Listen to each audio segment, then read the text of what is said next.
lekker. I think we're gonna go live now. I'm just gonna start off everything, and then yeah, it's gonna be a while until I come to you. I'm gonna go through the damn cams, but whatever you've got, I might even come to you, Lauren, in a little while with those mongoose or meerkats that you've got. Otherwise, yeah, just keep the stuff up. And, I'll sit with you guys for a while. Whatever you got, it's very relaxed sort of show, eh?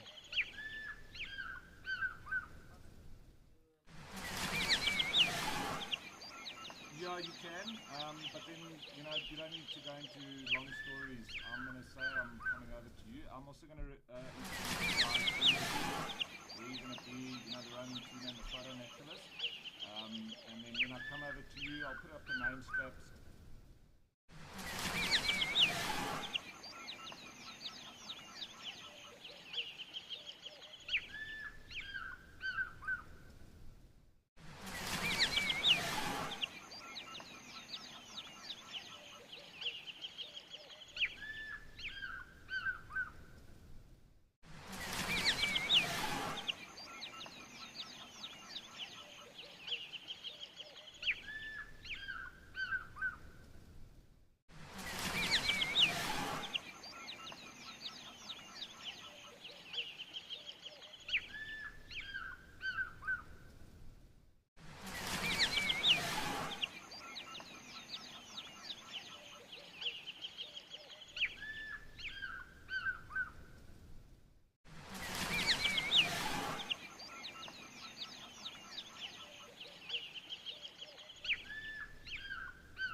Yes.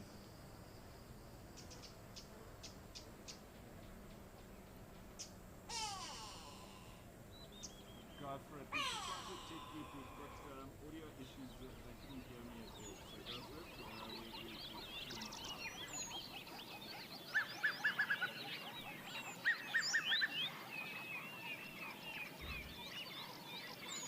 But that was so loud in my ears. Why was Okukoyu so loud? Maybe I'll just turn it down here. Don't worry. If it's fine on that side, I'll just turn it down here.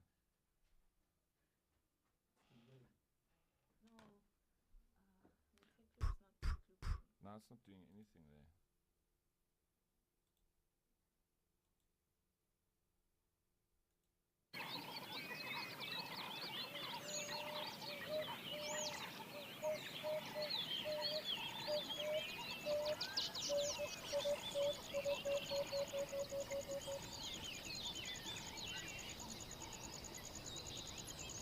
Hello.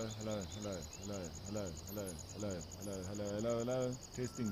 1 2 1 2 1 2. Testing. Hello. Too many buttons. That makes me. I can't understand. Hello.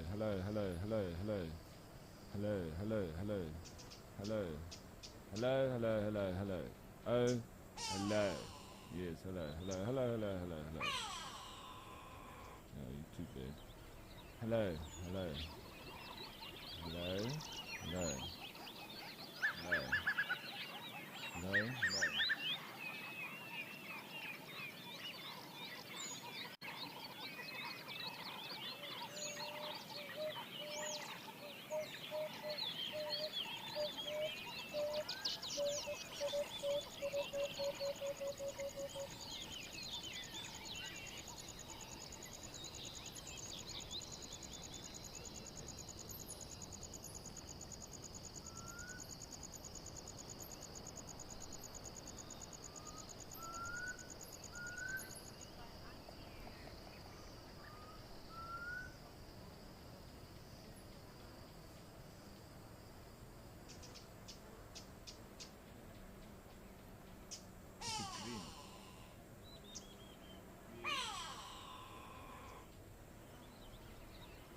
Hello, can you hear me? Hello.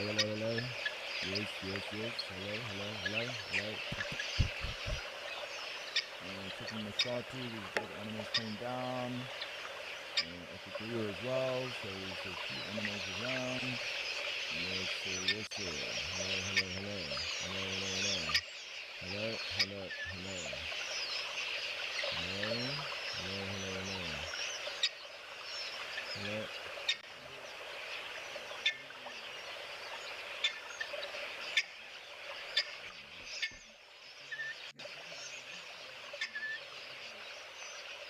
Hello. Okay. Here's what we started doing.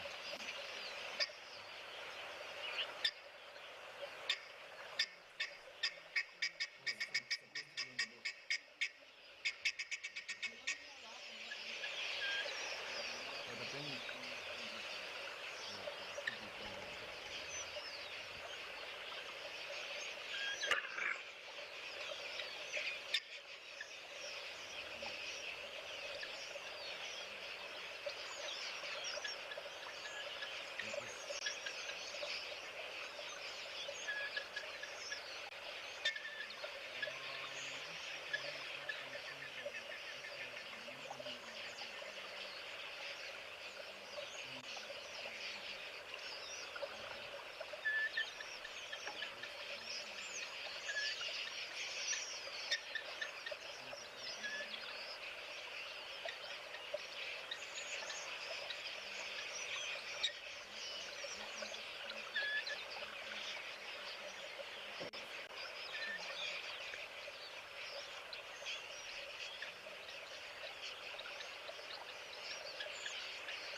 there must be guinea fowl calling now. I can hear them.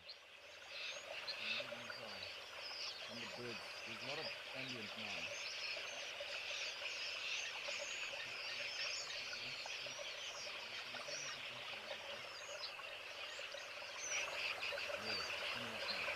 Changing on my head.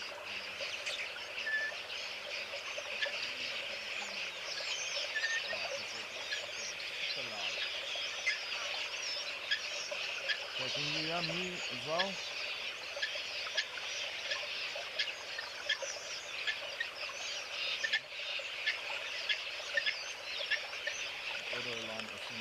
you know.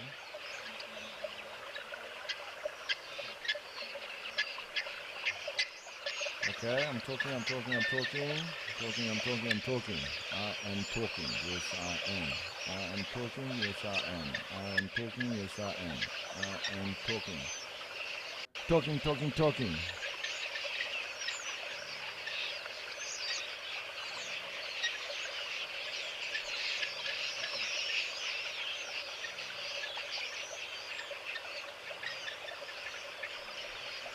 Hello. I'm talking. Yes, can you hear me? Hello. How's that? Is that good? Is it good? How are we doing there? How is that? How is it doing?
Hello. Yes, hello.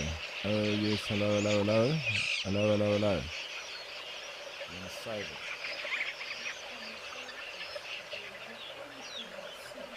Yeah, because I don't want to start again.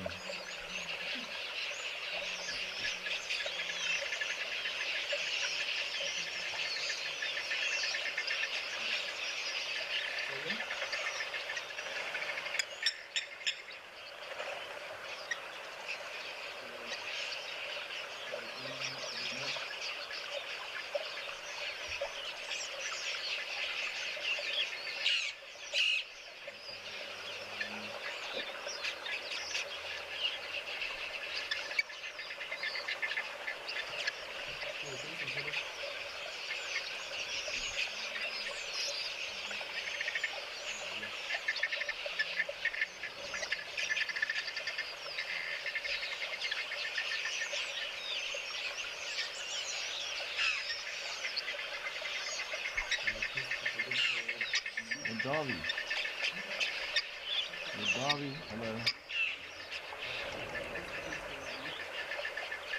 Hello. Hey, Darby, can you hear me?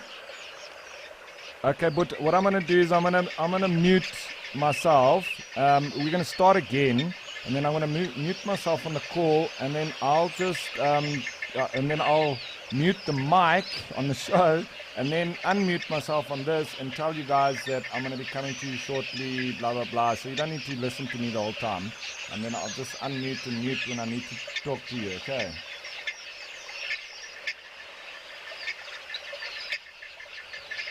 Short, just bear with me. I'm like trying to direct you as well, and it's really confusing, man. So if I fuck up, you know why. Short, okay. I'll be in touch in a bit.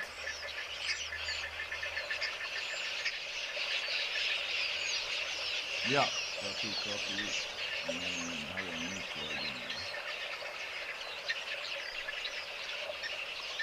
Can you still hear me?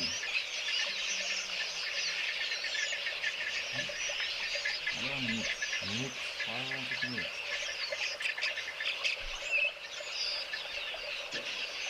Is it muted? Darby, can you still hear me? Why won't it mute? Huh? Oh, let's speaker.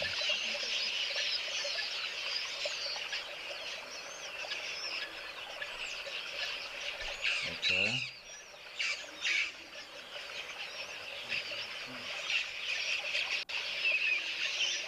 Hello. No problems. Can you still hear me? Okay, I'm supposed to be muted, but I'm trying to mute myself. Can you hear me now?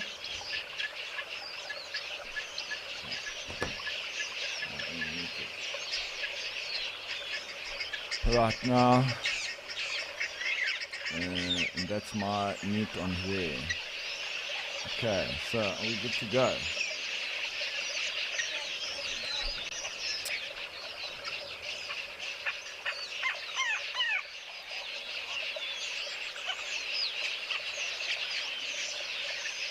Hello, hello, hello. Can you hear me? Can you hear me? Can you hear me? Hello, hello, hello. Can you hear me? Can you hear me in FC, MC, whatever you call it nowadays? MC, mission. This is Major Tom to ground control. Okay. And the ambient? So is everything good to go? Can we kick off?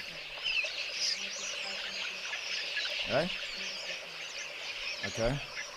Sorry, when you guys are showing me things and I'm like trying to think what I must do next. Hey.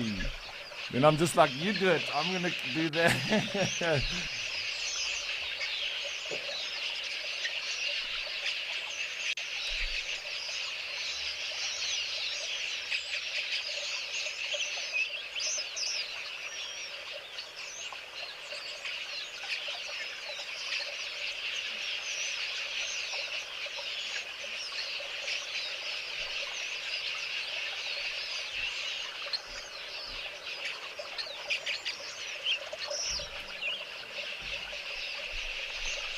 Oh, wait, where's my map?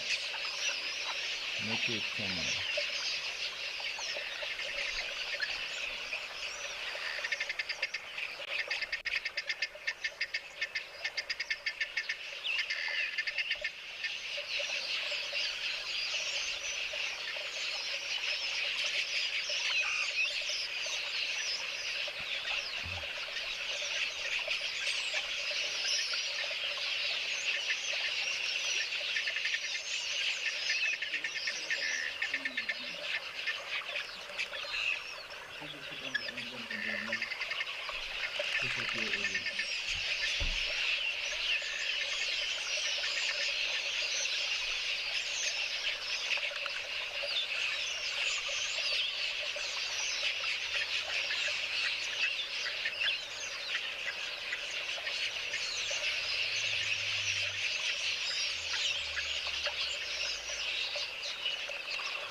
Do they? Okay. Okay. Cool. Yeah, I'll unmute it now.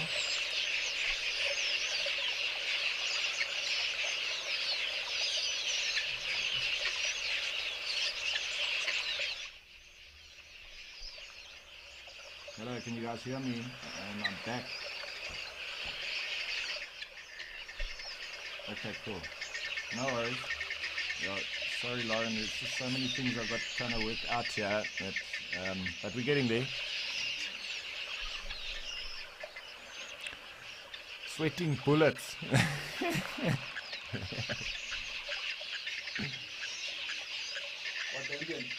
Okay. Hello. Okay, I'm gonna mute you guys while we're just doing these tests. Okay, when we just about to go live, I'll come back to you guys. Hello. Hello. Can you hear me? Hello. Oh, hello.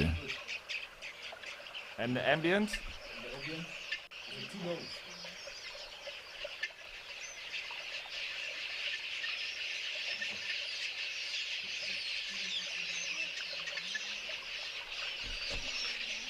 Hello. This is ground control to Major Tom.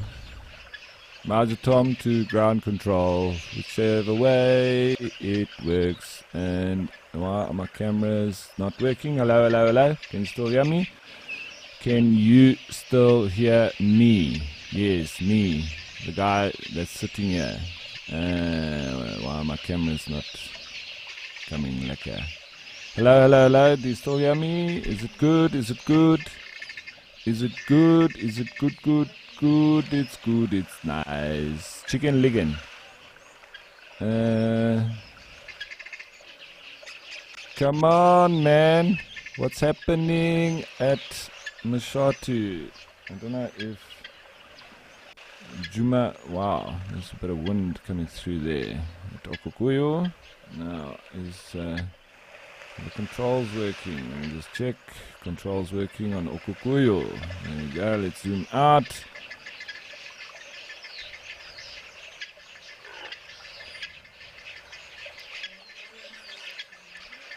It's all good. Can I?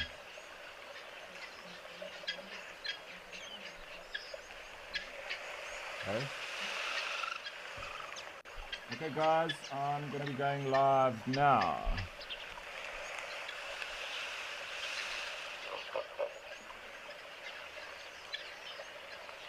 Okay, that's the right one. Okay, go.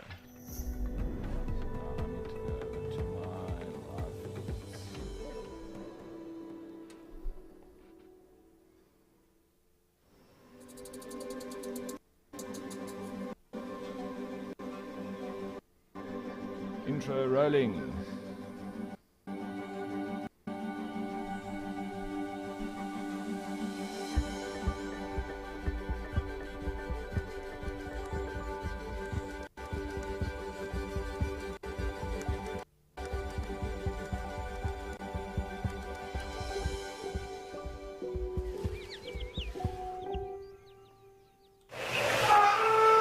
Hello, good day, and welcome to Escape to Nature.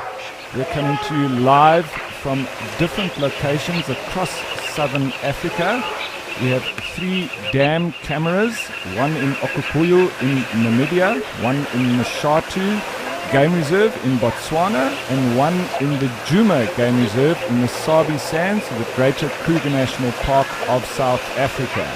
Then we have a roaming crew down in the Eastern Cape in the Amakhala Private Game Reserve, as well as a photo naturalist at the Kazuko Lodge in the Addo Elephant National Park, also in the Eastern Cape of South Africa. Now, the name of this show is to let the animals and the place that they live in do the talking. So the ambience is key, and we will also be taking some questions through from you, so please send us your questions and or your comments using the link wildearth.tv/questions, or just scan the QR code at the bottom of your screen.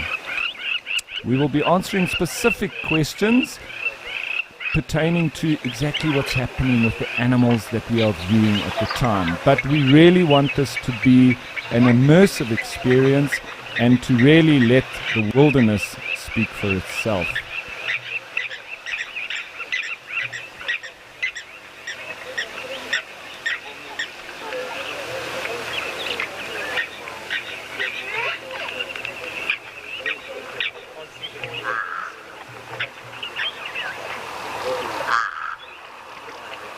Just to introduce myself as well, my name is Ralph Kirsten, and I am manning the dam cameras at Okupuyu, at Mashatu, and in Djuma in the Sabi Sands.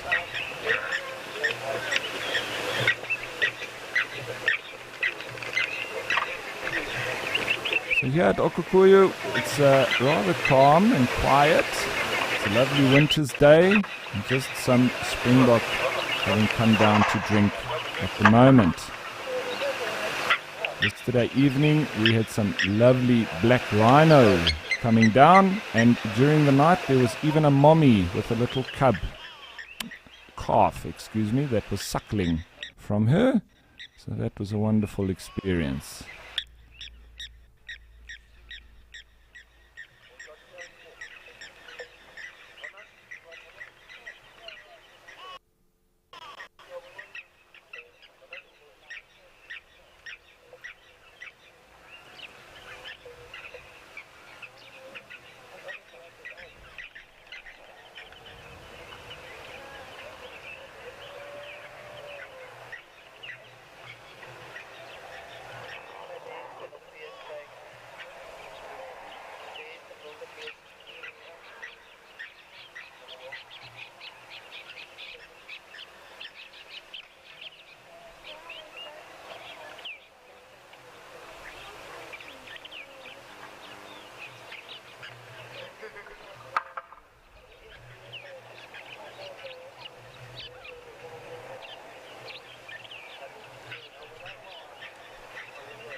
Coming into frame just on the left-hand side there is one of the very special animals that occur in Namibia. Endemic to Namibia is the black-faced impala.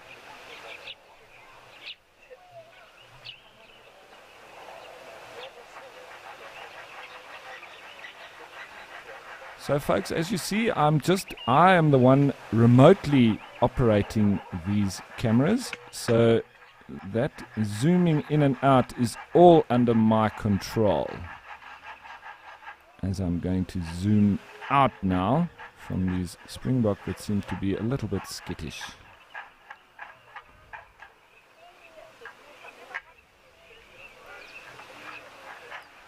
So I just want to move over a little bit to the left so we can have a closer look at these black-faced impala.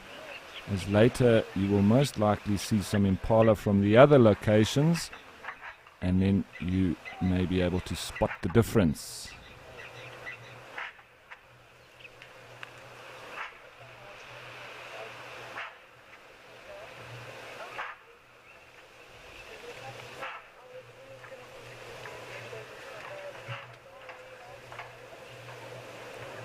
Trying to get in nice and close so that you can see the facial markings, which will show you the difference between the impala we get in the Djuma Reserve and in Mashatu, as opposed to what we get up here in Namibia. Those markings down the side of the face.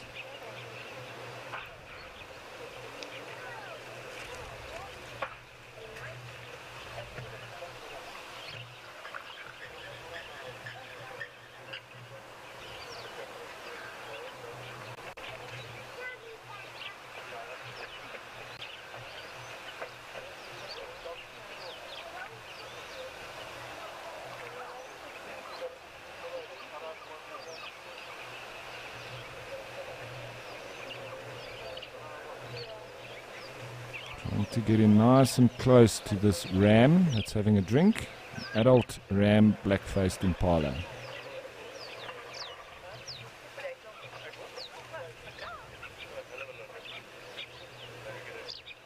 With a younger sub-adult now coming in just off to his right.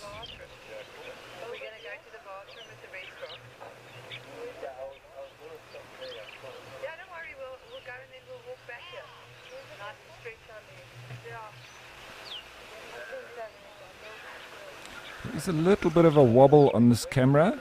It's quite windy, I think, at the moment. I saw the ripples coming over the water, so there is a slight wobble from that, and that alone.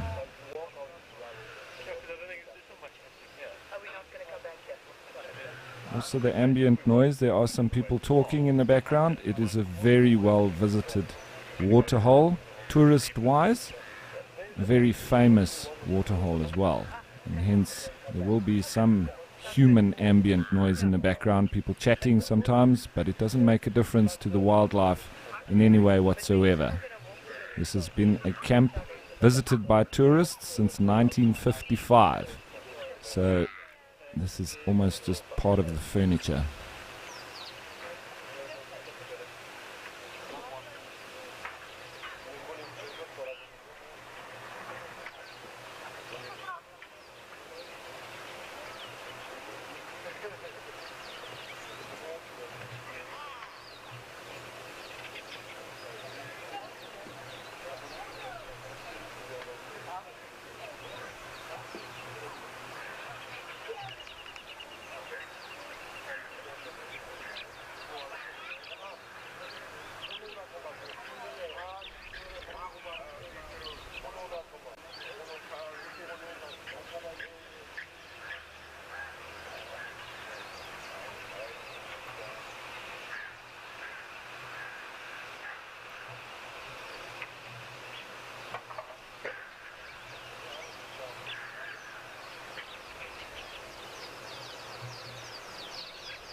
going to pan around a little bit just to give you a better picture of the entire area around the waterhole here. A lot of calcrete rocks that make up the landscape. And that beautiful camel thorn, very prominent next to the waterhole.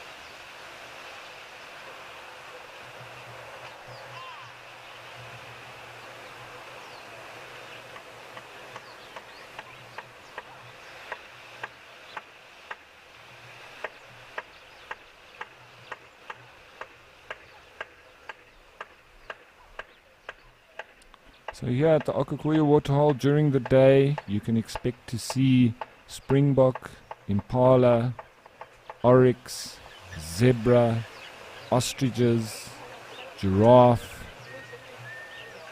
as the most common game species coming down to drink, especially at this time of day. Sometimes you can have some lions coming down a little bit late for that, but also hyenas and the odd jackal. Then the guinea fowl and the Namakwa sandgrass all coming down for drinks too, soaking up their feathers, quenching their thirsts. This is just some doves. So that's all the makeup here at Okakuyu.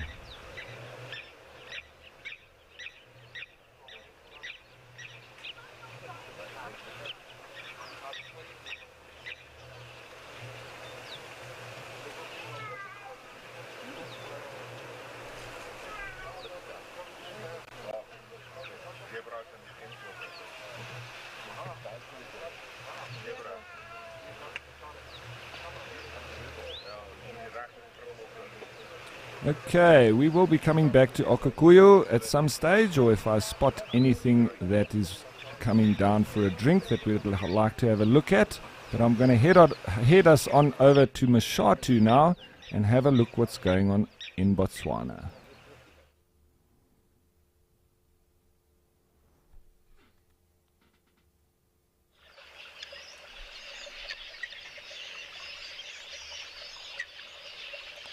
So the Mashatu Pan in the Mashatu Game Reserve on the border of South Africa and Zimbabwe. Confluence of 3 countries and a wonderful wilderness region. Guinea fowl coming down for their morning drink.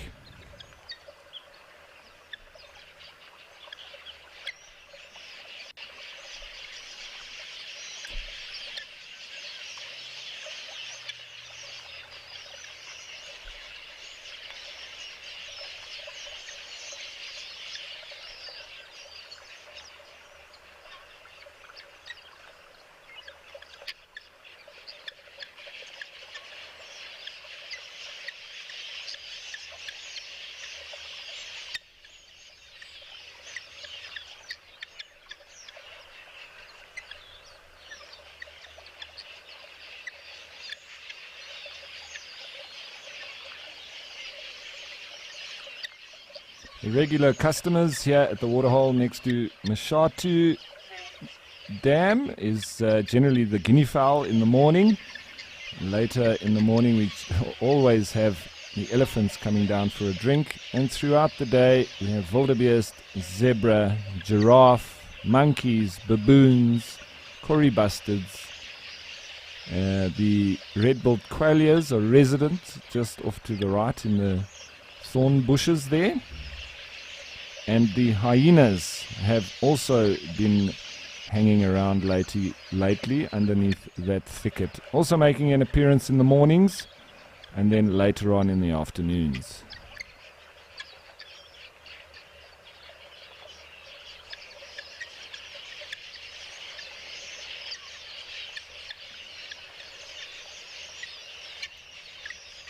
Just going to pan across the dam itself so we can have a better look at the whole pan.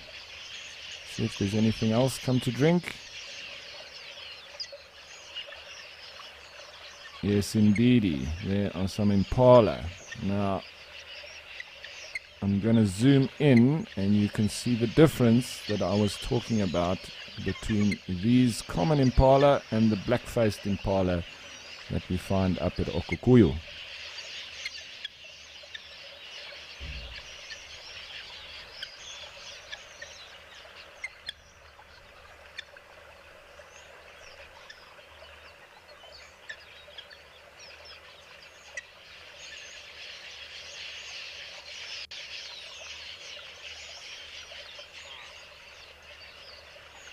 Small bachelor group, so you can see they've got that black stripe down the front of their nose, but they don't have those markings off down below the eyes as the black-faced impala does, and the cheeks.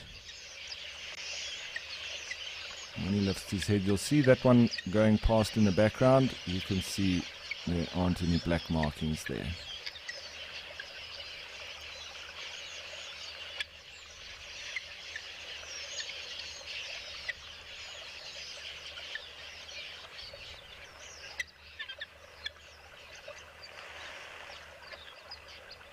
They do still have, obviously, the preorbital gland, which can give a little bit of a coloration there, but they don't have that specific black marking of the black-faced impala.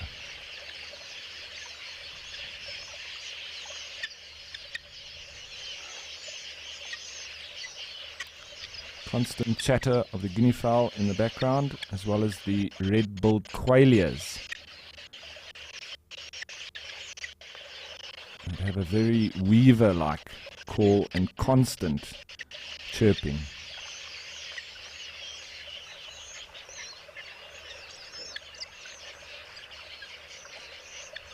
Okay, so that's a nice overview of Mashatu Pan.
Something very soothing about the chatter of the guinea fowl, with the red-billed quailias serenading them.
Grey go-away birds, little squawk in the background.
Just repositioning slightly for a better view.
Okie dokes, folks. I'm going to head you on down to the Djuma Dam Cam now. We'll check in with these guinea fowl a little bit later, but let's go and see what's happening in the Sabi Sands.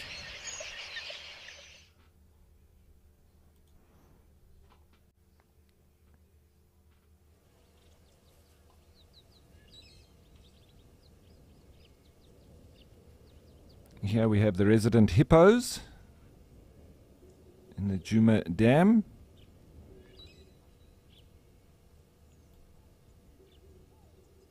Let's just get us a closer view on them.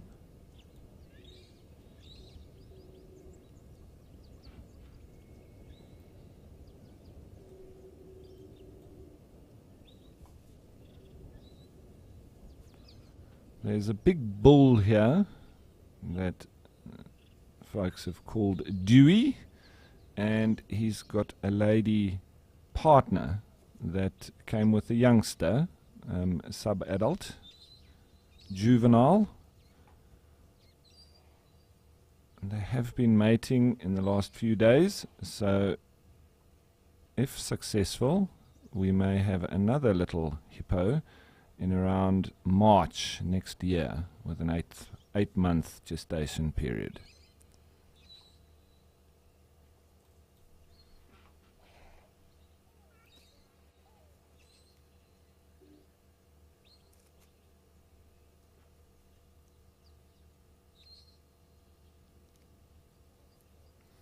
So I see there's a question from Piet Pieterse, and he's asking how long can hippos stay under the water?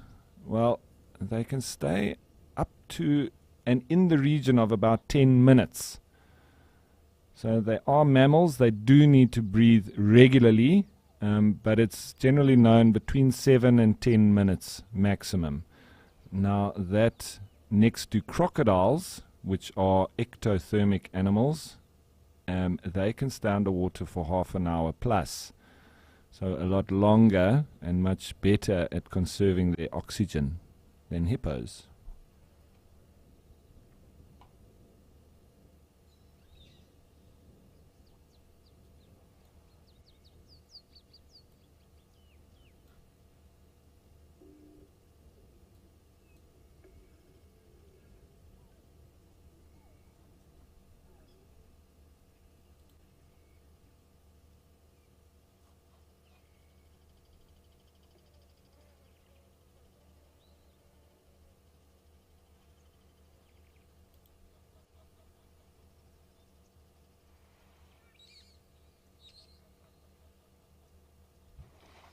Another question just come through, and do hippos' calves breastfeed under the water?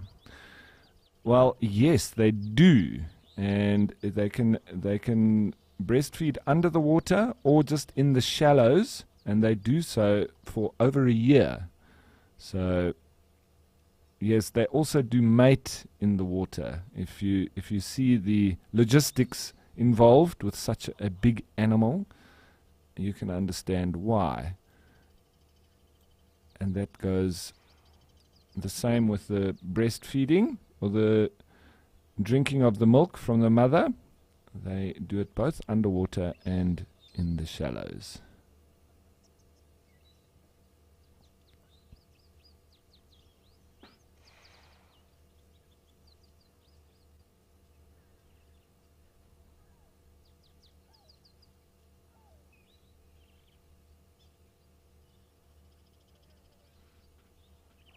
So the general routine of the hippos is spent in the water during the day, like this. So pretty calm. Is he going to give us a yawn? A small one.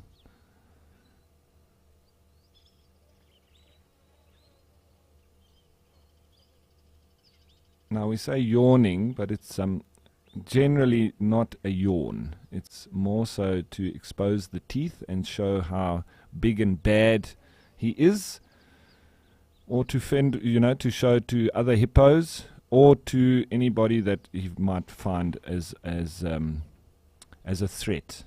So people coming next to the water, elephants, buffalo coming next to the water. If a hippo shows or opens its mouth wide, showing its teeth, showing it's dangerous to whatever is coming towards it or is a perceived threat.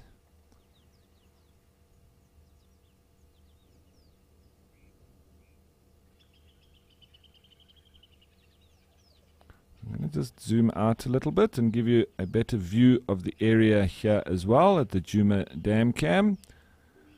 We do have a few resident characters. There we've just seen the biggest one, the hippos. You can hear another one, and that's a little tree squirrel. There's a couple of them actually, one living right on the tree that the camera is housed upon, and so we do often have very close-up pictures of him. If you listen there, you can hear him calling.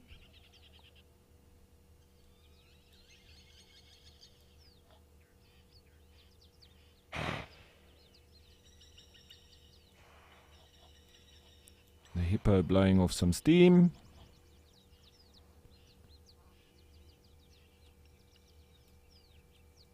And I'm just going to see if we can see some of the other resident characters. There is a brown-headed parrot's nest up this tree, where there's also a resident squirrel, and there's a lot of antics between the parrots and the squirrel. They share the same abode or the same tree, but they don't seem to really like each other. Especially I think it's a one-way thing though. The parrots don't like the squirrel. I don't know about the squirrel worrying about the parrots so much.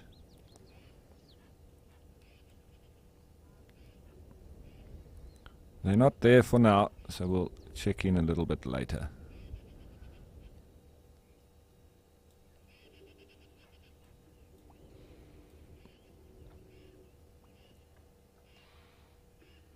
The call of the parrots is quite high-pitched squawk, like you would expect from a parrot. So not too dissimilar from the sort of African grey parrots that you might have heard as people keep them as pets. This being the brown-headed parrot.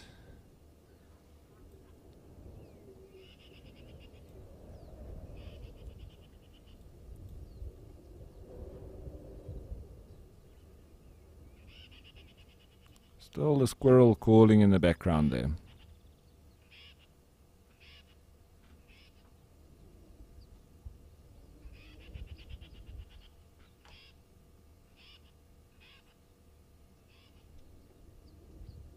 So there's a comment just come through. This is so exciting. Escape to nature with many more waterholes. Yes, well, we do have the 3 waterholes and the cameras over them. And then we'll have the roaming crew as well as the photo naturalist. Photo naturalist at Kazuko Lodge in the Addo Elephant National Park. And the roaming crew at Amakhala for now, also in the Eastern Cape, but on a private game reserve.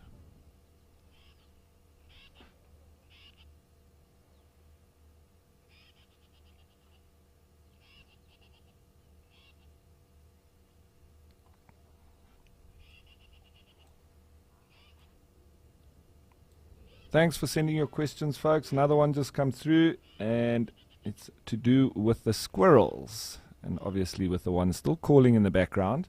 Do squirrels only eat seeds and plants? Well, theoretically they should only eat little nuts and berries and mostly seeds, and the nuts that are part of the seed. But in different places I've seen squirrels eating some weird and wonderful things. In London, I've seen squirrels eating chicken out of the dustbin. So I don't know if they have begun an evolutionary change to become carnivorous. I'd hate to see a carnivorous squirrel. But I think they're quite opportunistic. In Namibia, at Okukuyu, they are the ground squirrels, and they come into camp, and they also scrounge from the dustbins as well as from the tourists' tables. So everything that falls on the ground, they have a go at. So they eat rusks and carrots and pieces of bread. But naturally, I would say that, yes, plants and seeds.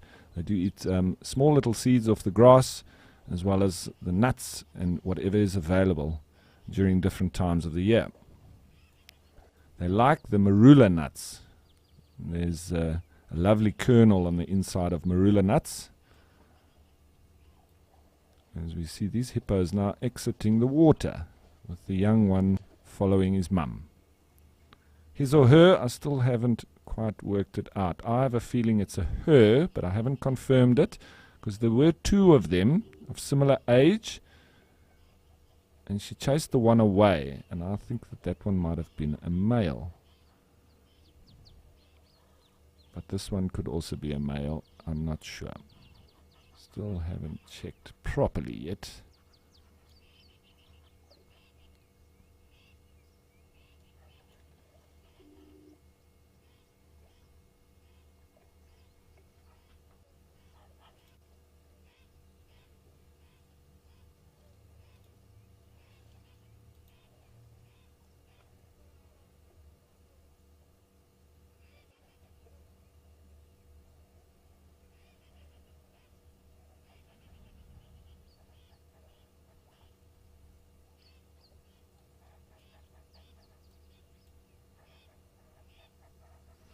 So another question just come through.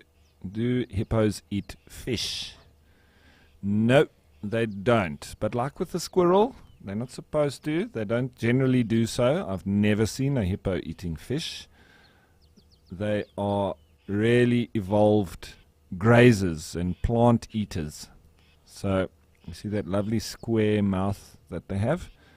Very similar to that of a white rhino, but even squarer and bigger. And they are bulk grazers. So exiting the water when it's cool, like now, or at night, and off they go and eat their fill.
So these hippos have just slowly come out and looks like they're just going for another sleep.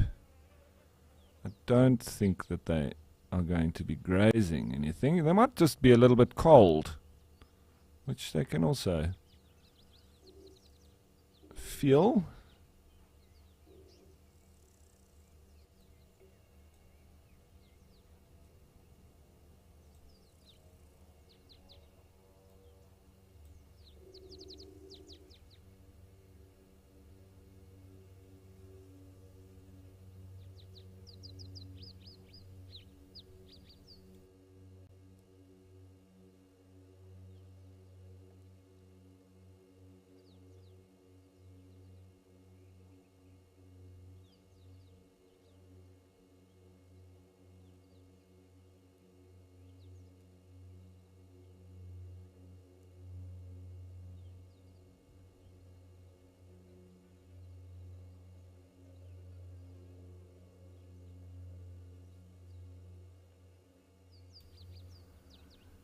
So folks, these hippos just resting up next to the waterhole. I'm sure they're not going to be moving too much.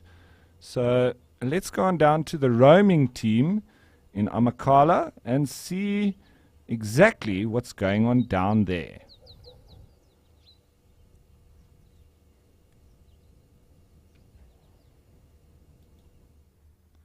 And you are live, Lauren. We are sitting in the most beautiful Amakhala Game Reserve. Stunning landscape we've been watching for quite some time now. A beautiful male ostrich and 3 of his chicks. There appears to be no female from what I can see, and it's just lovely to sit and watch their interactions. But I do just want to say good afternoon. My name is Lauren and Davi is behind the camera. I may look very relaxed to you, and that's because I am. Today is just all about watching, observing and feeling. This experience in the Eastern Cape is all about feeling, hearing, smelling, watching the beautiful surroundings. So Davi's just going to show you what we do have around us, from the ostrich to the springbokkies to the wildebeest and the gorgeous landscape.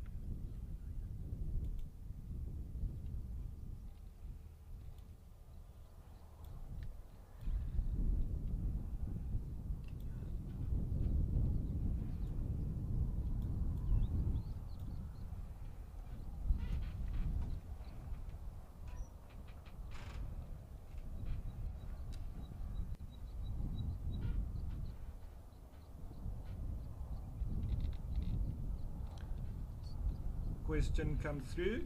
How many eggs do ostriches lay?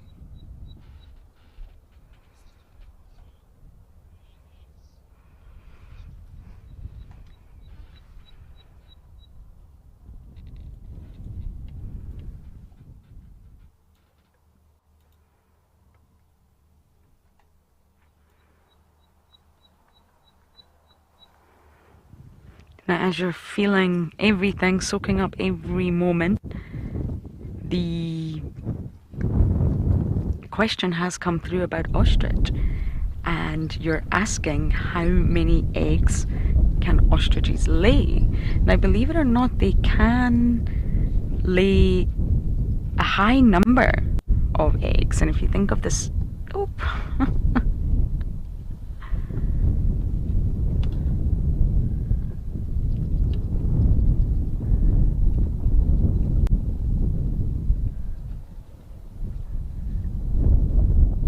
I don't know what happened there, but off they go.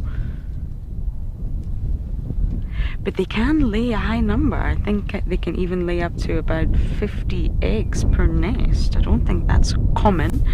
It's sort of area dependent as well, depending on how many nests they have. But they can lay a really high number of eggs. I think it's common between 8 to 14. But here, this father has 3 chicks with them. But let's just soak up the rest of the views, because the landscape is littered with all sorts of other animals, not just the ostrich.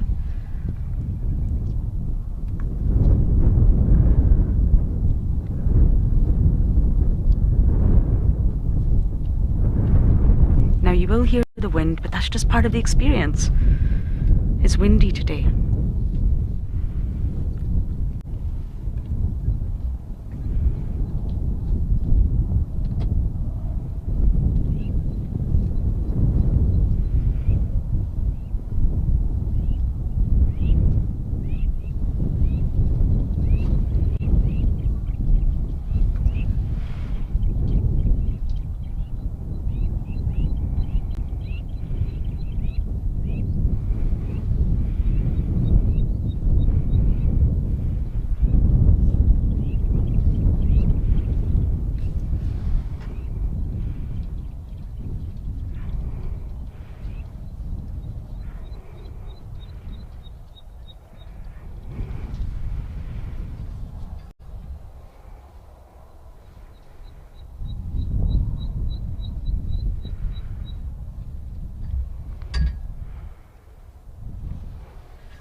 Now, as we're just soaking up these incredible views, I just want to sort of point out a few species, just so you know what you're looking at.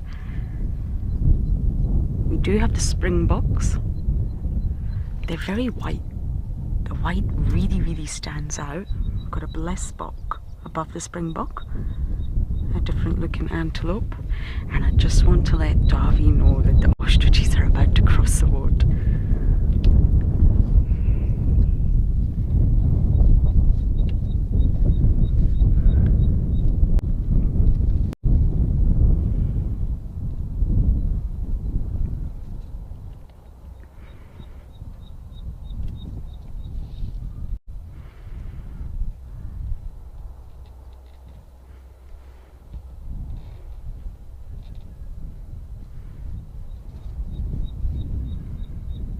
Sometimes in nature it's just nice to watch the interactions. I don't need to narrate for you. You can just watch the lovely, sweet interactions between the male father here and his chicks.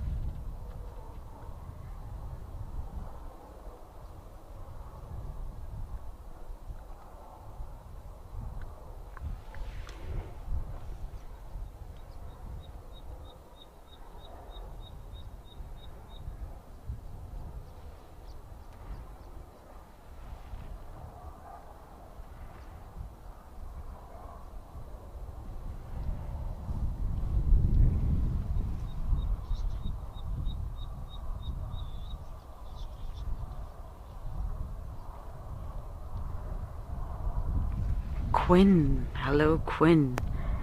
You're asking why is the ostrich a different color? I'm guessing you're meaning the father, the big one. Now I know it's the father because his feathers are black. It's very black in color. Now female ostriches are a lot more drab looking, slightly smaller actually, but brown in color. The chicks closely resemble that of the mother than that of the father. So these chicks are quite young, so they haven't developed their adult plumage yet. They haven't taken on their adult coloration. If they are male, they'll grow up to get darker feathers, just like the male will be black. And if they're female, they'll grow up to sort of have a brown plumage.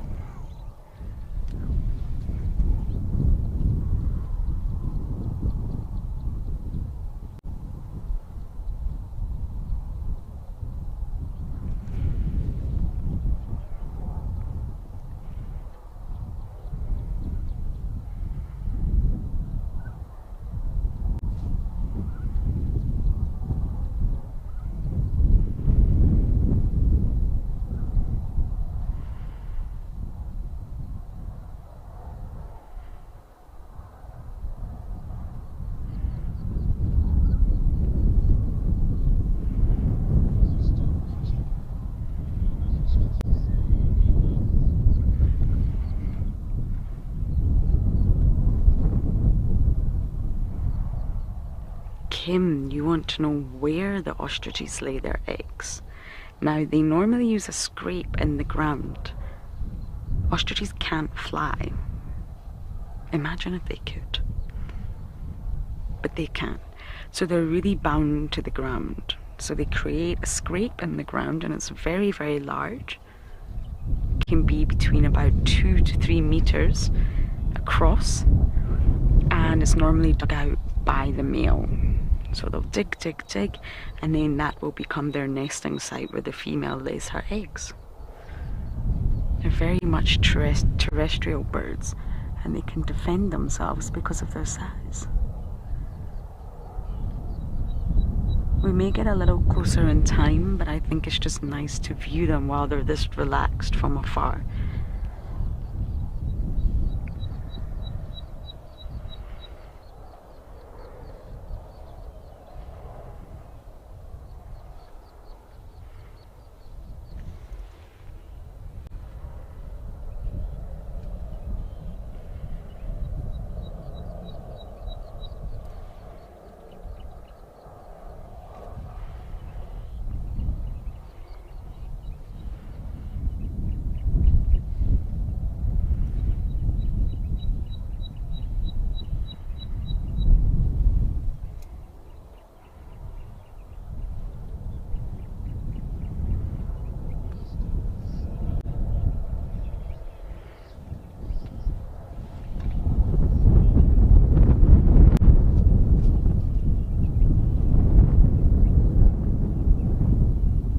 Sani, you're asking the question of all questions.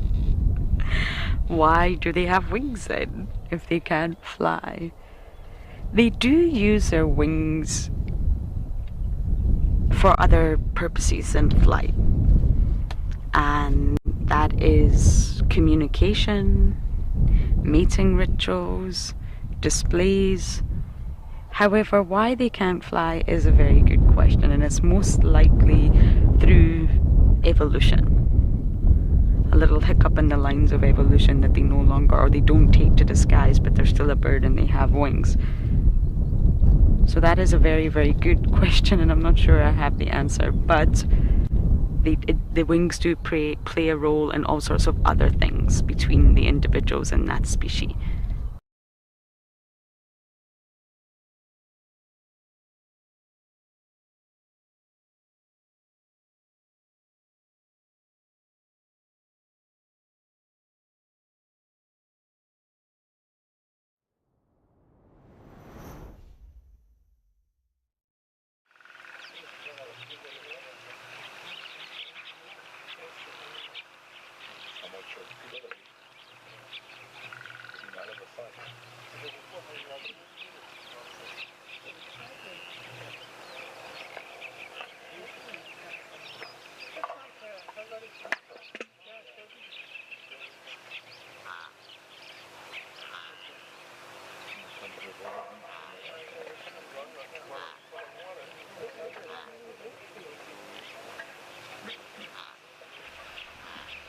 Sorry about that, folks. We just lost the roaming crews to feed, and because they are roaming, obviously that can happen sometimes. But we're back here at Okukuyu, just checking in to see who's coming down, and there is a beautiful beast coming down just off on the left. Let's have a look at him.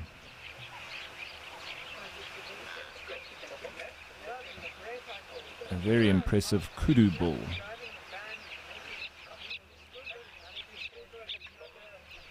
Also quite nervous, as all the animals generally are coming down to the water hole. They need to be concerned with the predators that also frequent the area.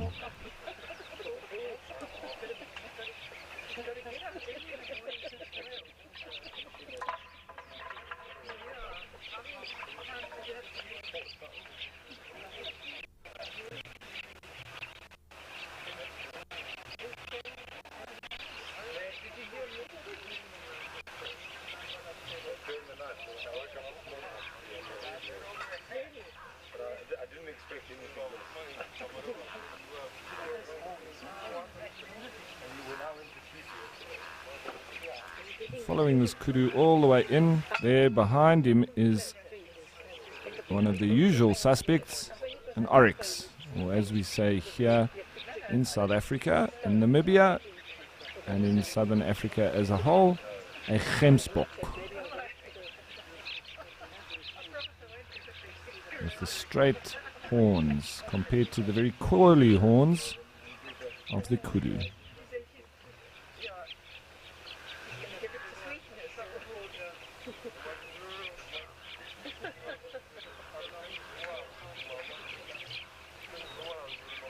A nice close-up of him there.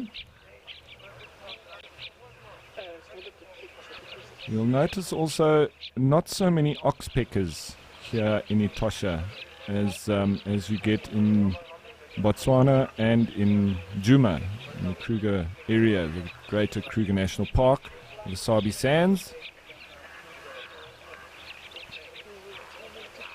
But you can see his lovely face markings. I often liken it to that of a football player when they put that white paint under their eyes.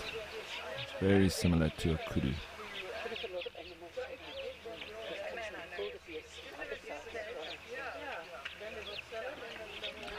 Well, there's a question come through from Deborah. Thanks for your question, Deborah. And how do kudu males find their mating partners? Well, first and foremost, they've got to establish dominance between the other males. So they will do that through posturing and trying to intimidate the other male kudu.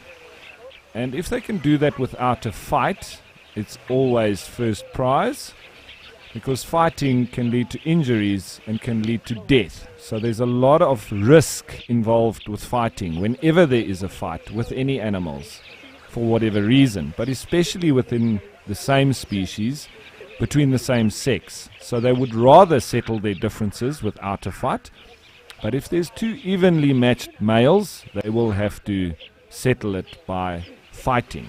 And they do this by locking horns, and that's where the saying comes from, and smashing each other, trying to pin the other one down, his whole head down, and just getting him to submit is the key. And then once they've established dominance, they will take on different groups of females when they come into their area. Kudu also being an animal that lives in the thickets, only the male has horns. See, with the springbok, both the male and the female has horns because they live out in the plains. Wildebeest coming down now, they also, male and female, both have horns because they live out in the plains. The thicket-dwelling animals, only the males have horns. So the impala as well. Only the male has horns because they generally live in the thick bush.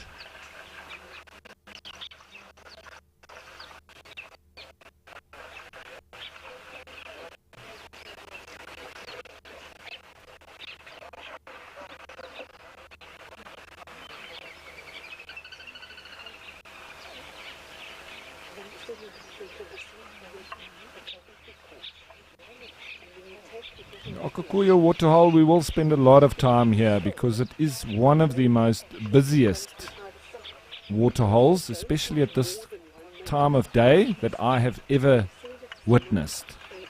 So we like to at least watch some animals coming down to drink, so we'll probably spend a reasonable majority here at Okukuyu in terms of the dam cams. But whenever there's something happening at any of the dams themselves, I will head us on over there because I've got my eye on all three.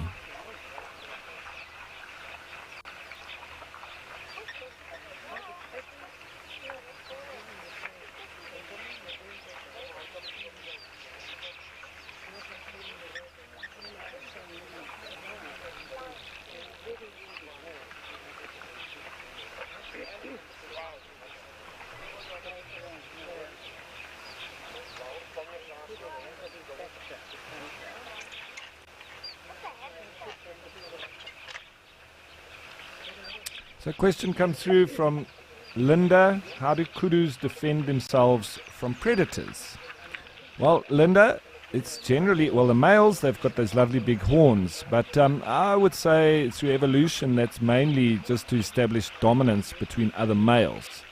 How they really defend themselves is being absolute masters of the thickets. They can move through the thickest bush that you can put in front of them very, very deftly. So it's a difficult thing for predators to chase them in these thickets because they are just so good at getting through it at speed.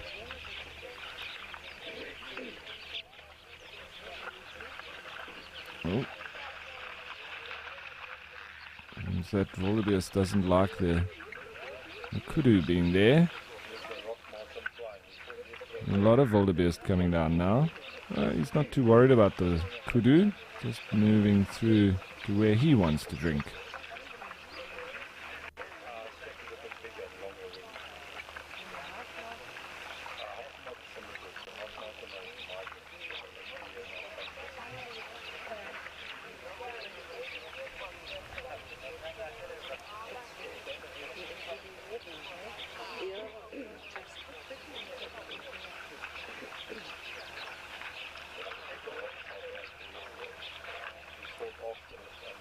Now Jeff's asking, do kudu and springbok ever fight for land to graze on? Well, Jeff, just to get an understanding of the different sort of ecology or behaviors of the two different animals, will give you the best answer.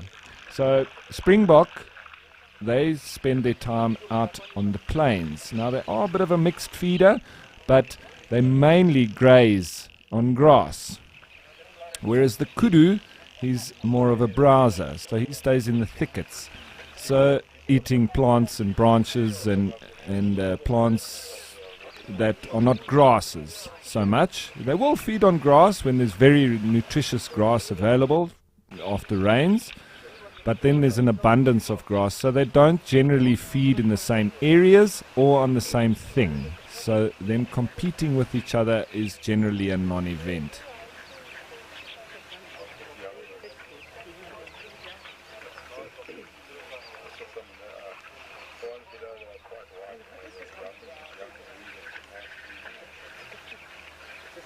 Sophia, you want to know if antelope stay together because it's safer?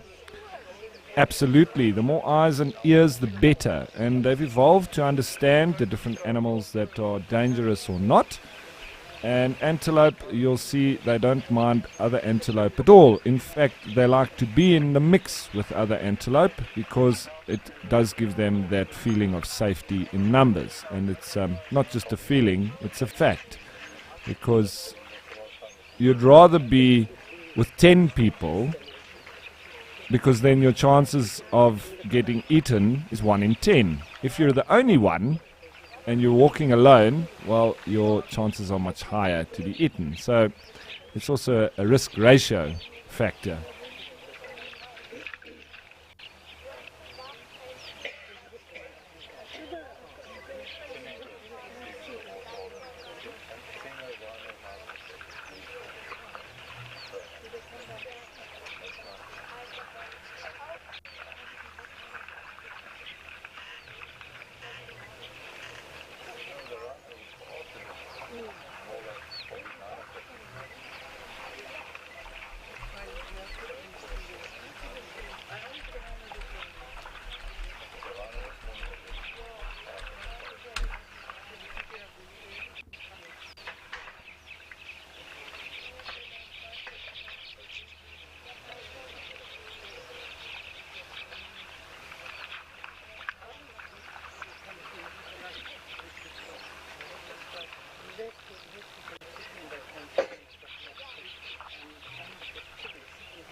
Just take us in a little bit there, just to have a look at these springbok drinking now in the water, a little bit closer, as well as the wildebeest. Makes for fantastic photography here at the Okukuyu waterhole, especially with the reflections.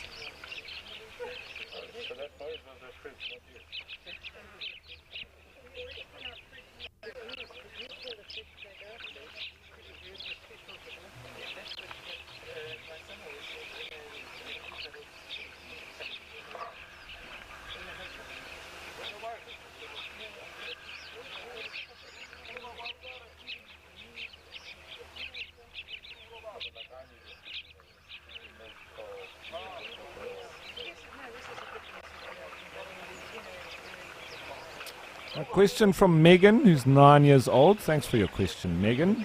If a predator came to the waterhole now, would they all run away? As soon as they saw or smelt the predator, Megan, they would definitely run away. But you'll also see a lot of the time the antelope, they do like, once they see a predator, they like to be able to see the predator. So they'll run off, but then they'll all turn and stare at the predator and they watch it, because they want to keep their eyes on the potential killer, as you would say, for as long as possible. And if it comes in their direction, then they'll obviously sprint off.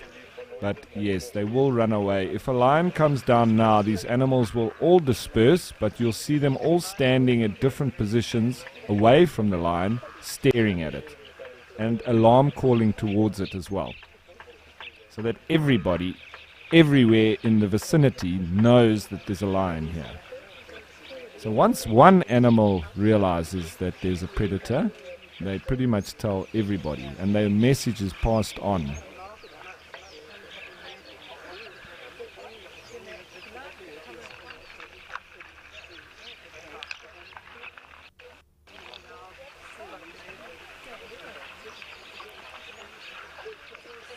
A bit of argy-bargy with the springbok, 2 males. There's a palm swift flying over the pen by the big tree. Here's a long tail. The African palm swift, this radio. I mean, yeah, the long pointed wings and the long tail. African palm swift.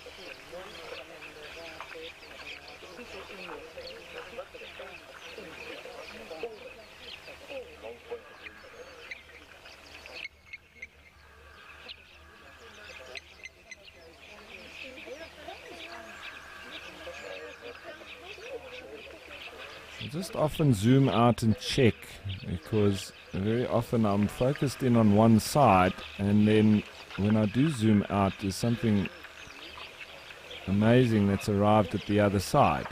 Yesterday evening we had the rhino which had arrived, and I didn't even realize it because I was scanning off on another area.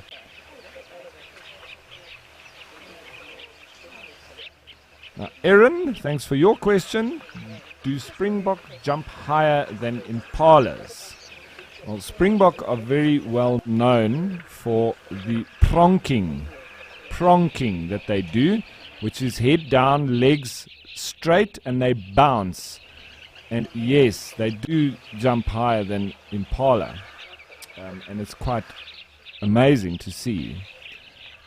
But the impala do something called stotting, which is sort of jumping from your back feet to your front feet and bouncing like that.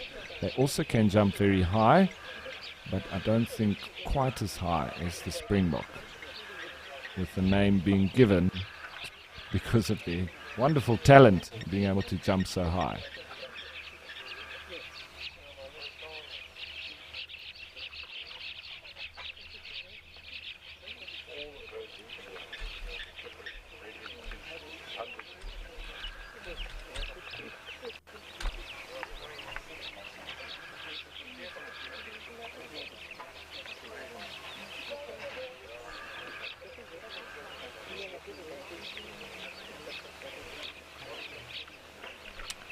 Okay, so from Okukuyu here, I'm going to just be popping on over to Mashatu in a minute. The Mashatu Dam Cam in Botswana. We'll leave these Springbok to drink their fill. Hopefully when we come back there may be some elephants coming down. They normally have their appointment at around midday.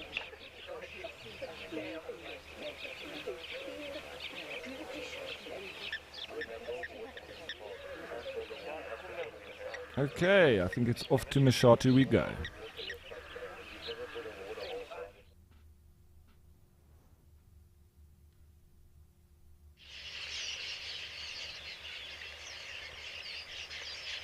The guinea fowl starting to thin out a little bit.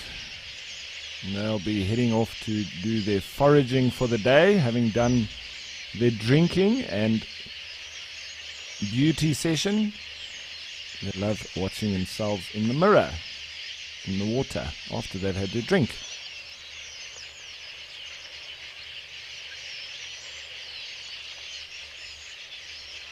And the constant chatter of the red-billed quailias.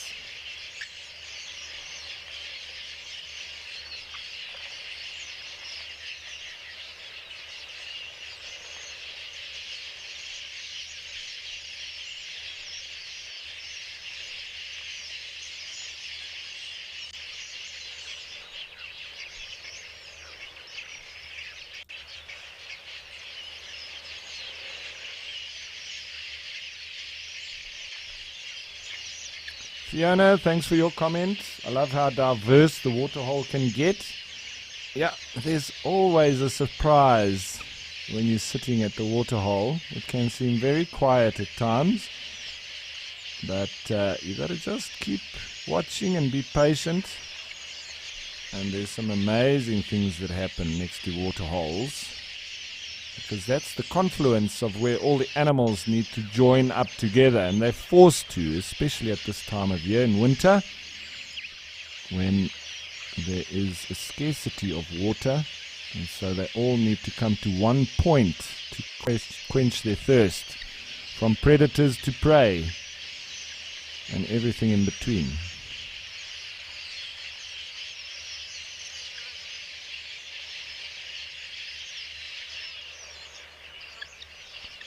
Small band of guinea fowl, just the last stragglers. Impala there with the wildebeest. And that's the blue wildebeest, which is different to the one that you're seeing down in Amakhala with Lauren. That's being the black wildebeest. The blue wildebeest, or the brindled gnu, the more common of the two species.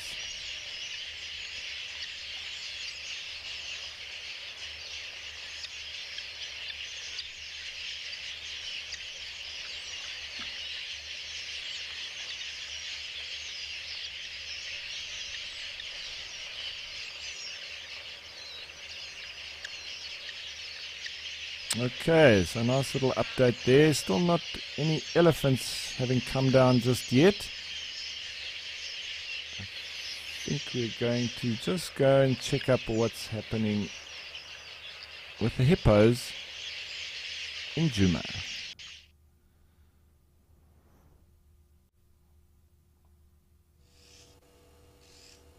Back in the Kruger National Park, and the hippos, well, are being hippos. They are lying around, enjoying a bit of morning sun. But I can hear the oxpeckers that seem to have joined now. There's one on the back.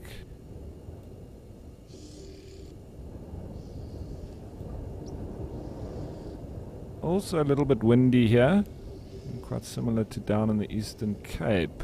Got quite a wind.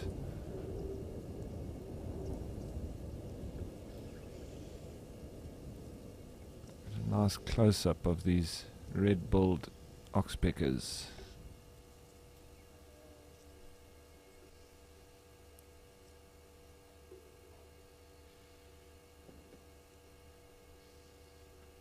Kate, thanks for your comment. These hippos are really doing Saturday just right.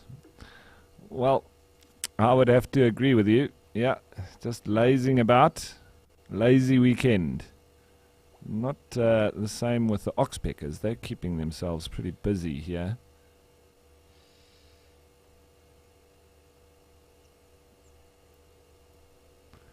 But, well, the hippos have been out the whole night, so you would expect them to need to catch up on a little bit of sleep.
So I don't think that these hippos are going to be doing much at all today, apart from what they're doing right now.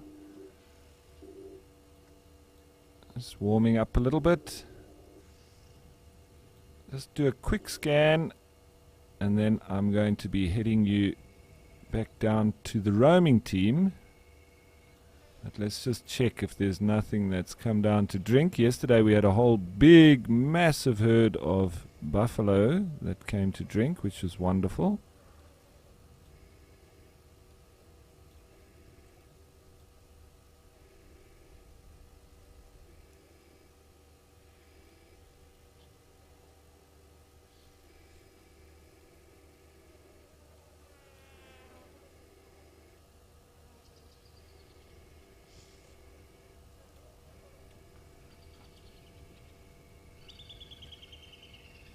No, nothing happening here. Alright folks, I'm gonna be sending you on down to the place of aloes and down to Lauren.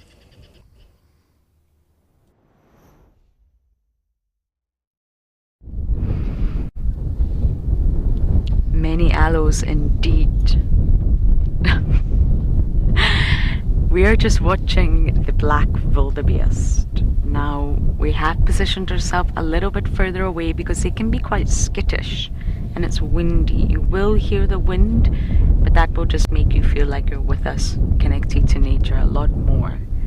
Now they're resting. We don't want to disturb them. Sometimes it's just nice to watch animals sleep, sunbathe, huddle together for safety, and just enjoy their own environment. So let's just watch them for a moment.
approach is when animals don't know that you're there. And if we just move across a little bit, you'll see the springbokkies are also there. We've given them enough distance too.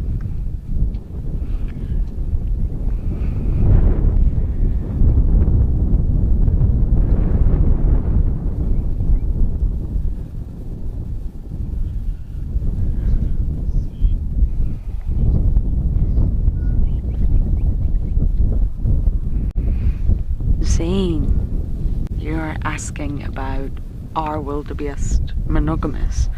And no, they're not. It's interesting when you look at the reproductive methods for each organism, and whatever method it is suits their species and their behavior, their environment and their social structure. And wildebeests, like the ones we are looking at right now, there is sort of one lone male that will be very territorial, and he won't really leave his territory, and he will mate with as many females that he can that come into his territory. So no, they're definitely not monogamous, and few mammals actually are. But they do live the herd life.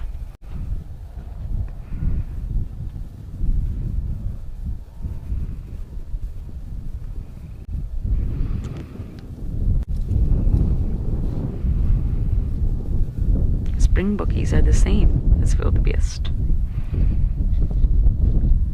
A lone dominant male mating with as many females as he can.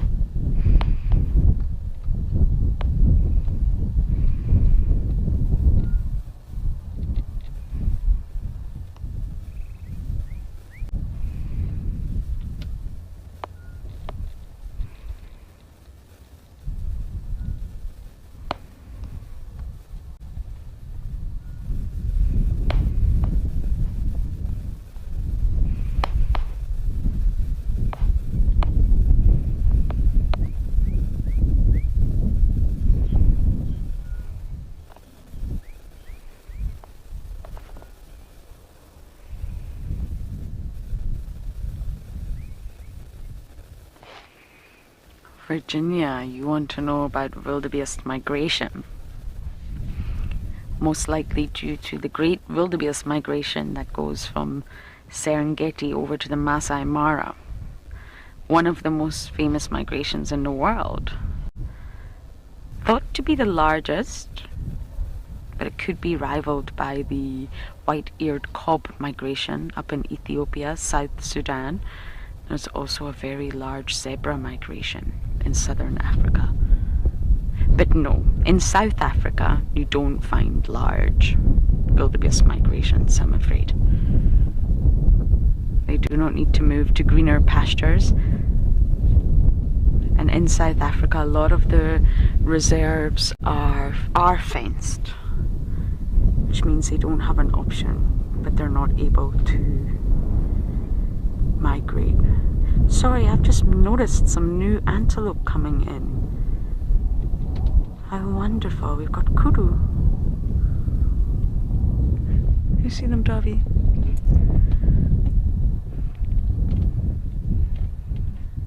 That's why it's best just to sit and stay still, be quiet, because you never know what's going to arrive. How lovely.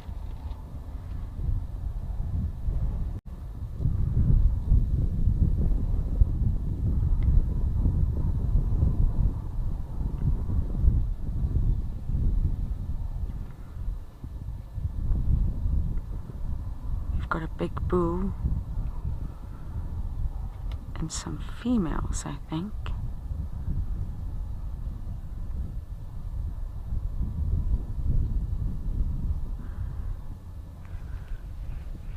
But look at the kudu against that backdrop.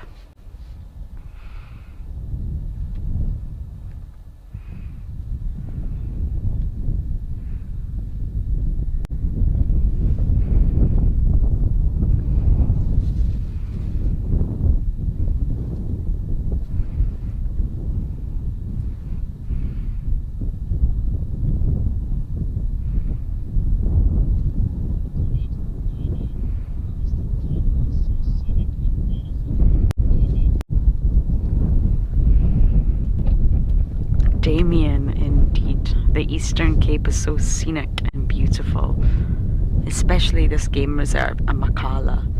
It is just... I have no words, actually. It's better for us to show you it than for me to even begin describing it. I recommend anyone to visit here. It's so wonderful.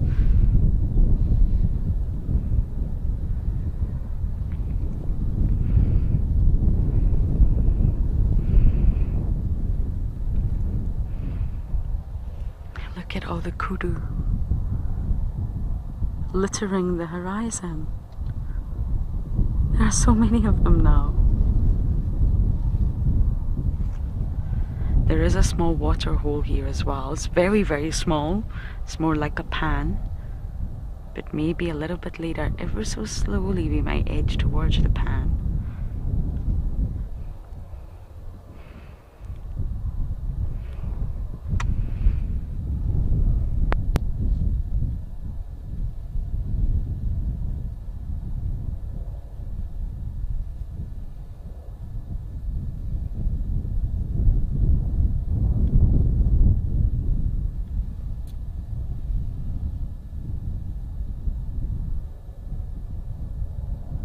Safari experience or escaping to nature.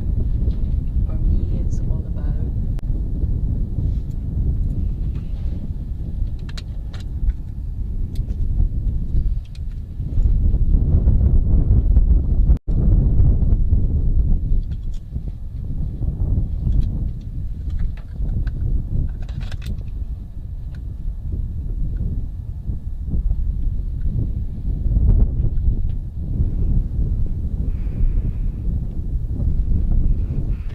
For me, it's all about the experience. And how do you have an experience? You have an experience by tuning into your sensory world. Just by watching, listening, smelling sometimes.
So the less you speak, the more you see.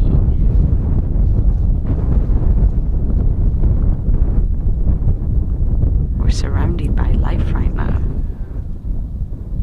and they're mostly unaware of us.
stripes. Now, a lot of antelopes, not all, will have some sort of markings. And this acts as a disruptive marking. What that means is that it breaks up the body outline. So if a kudu was standing behind a bush, the body outline is going to be completely broken up because of those stripes. They disrupt the visual for the predator. So it just gives the antelope species a little bit more of an advantage to get away in this wonderful evolutionary arms race that we have in the animal kingdom.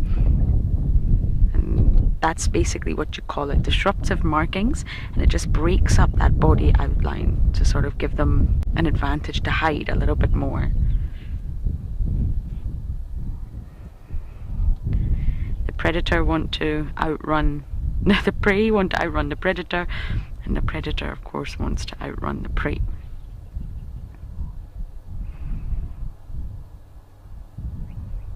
Inyala have markings like that. Bushbuck.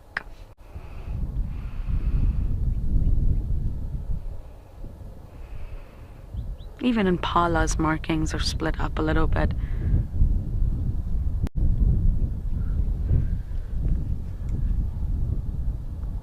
Springbokies have unique markings.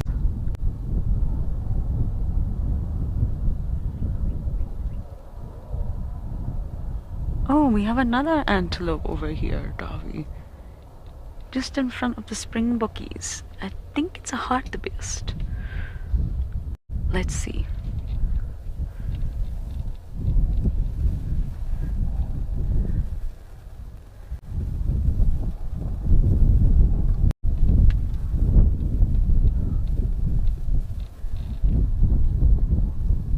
Is it a hartebeest? Just chilling with the springbok.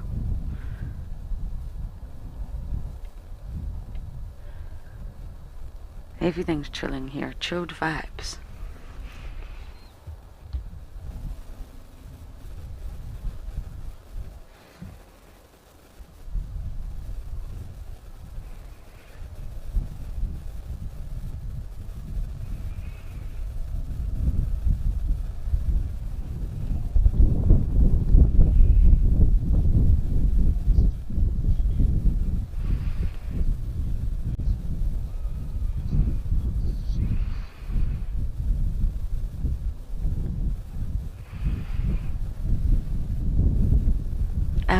Damien, you're asking about horn shapes.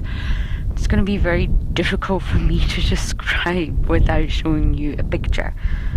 And sadly, I don't have a book with me. That would have been much easier. I'll try and describe it. I think hartebeest have the most unusual horn shapes. They're very fat, especially at the base, they're very thick, and they twist in the most unusual way, not like that of a kudu. They sort of twist and then they almost look like they're growing backwards.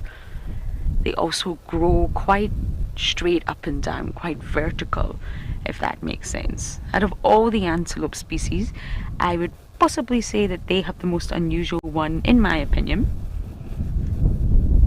And blessbokkies, their horns are completely different. So they start from the crown of the head, but then very rapidly they start to grow outwards. And it's almost like they're starting to create the letter V. Not quite as sharp and as pointy as a gemsbok, but they do take on that sort of growing outward shape like the letter V. So they're very, very different shapes. And I'll try and get a photo for you next time. It's much easier to show things like that than to describe them.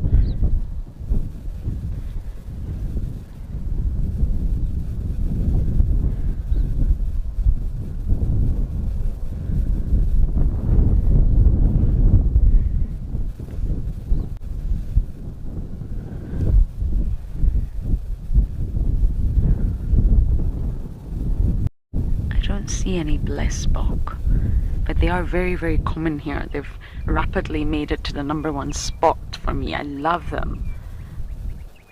But we are going to sit tight and see if they do appear and then we can really do a comparison for you.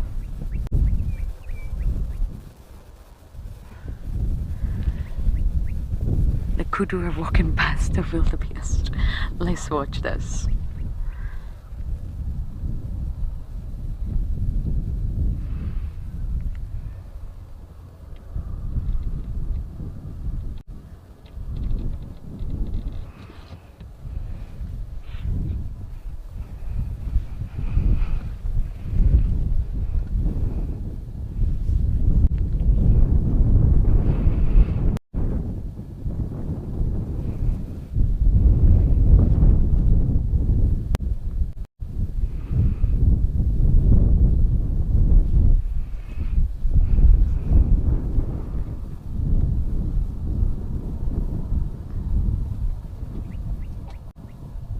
It's nice that a few of the wildebeest have now stood up and you can actually do a size comparison and see how much bigger kudu are than black wildebeest.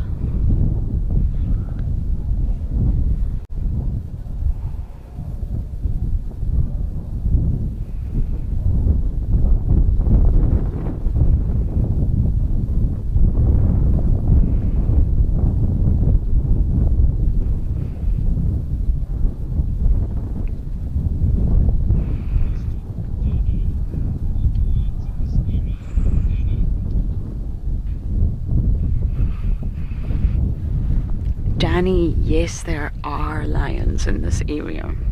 As to exactly where they are right now, I don't know. But there are lions. Only 3, 2 females and a male. In a relatively large area. So there's not that many lions relative to the size of the area. But yes, there are. And they would absolutely prey on the species that we are looking at right now, from springbok to warthog to wildebeest for sure, hartebeest, yes, and kudu. They are the apex predator in this part of the reserve.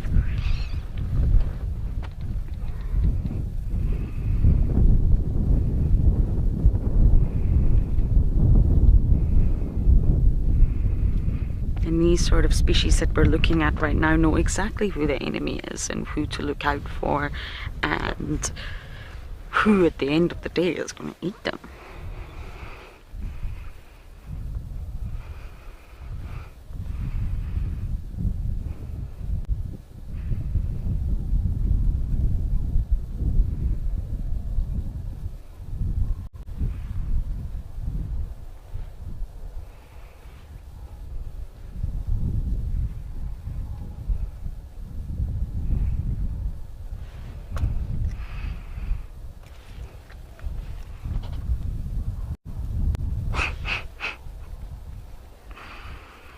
I am chuckling because one of the birds that Davy and I have been trying to put on camera for a very long time has just landed beside us. Do you have a view, Davy? Might. Oh my goodness, this might actually happen. This is the benefit of sitting still.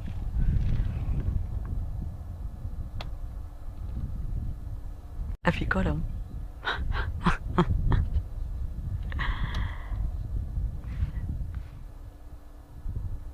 It's only taken me 2 weeks, everyone, but this is the Bok Makiri. Let's just watch this glorious bird for a little while.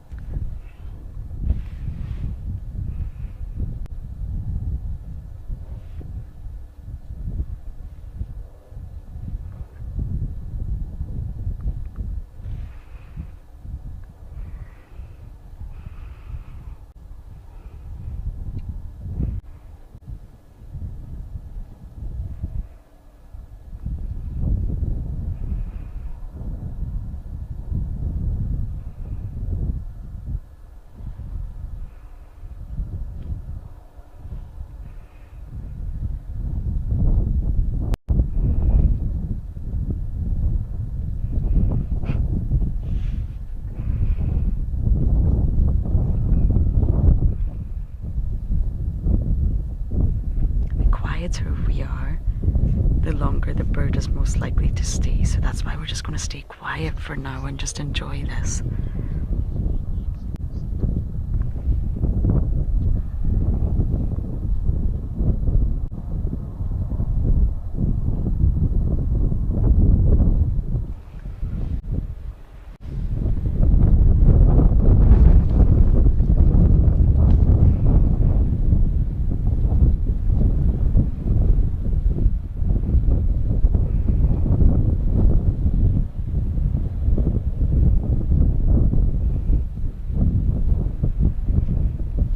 And Stephen, you do want to know what they eat though as we watch this book, Makiri. Mostly insects. And that will vary throughout the year. So obviously in summer there's a much greater diversity of insect species around here. In winter it's a little bit more challenging. So then they may occasionally snack on some snails. There are snails around at the moment. Or reptiles, or even amphibians, frogs. Occasionally they have been known to eat fruit though, but mainly they eat insects. Look at this guy.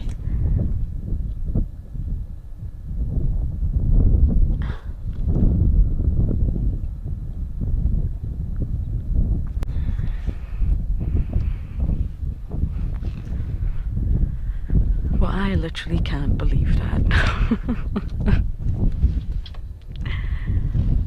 It just shows you that you've got to sit tight and be patient and sometimes be quiet. All you need is these and a cameraman.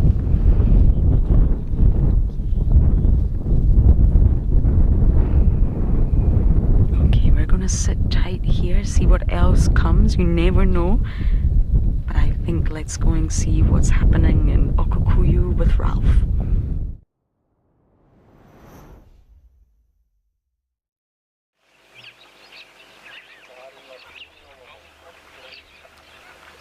Welcome back, folks, to the Etosha National Park and Okukuyu.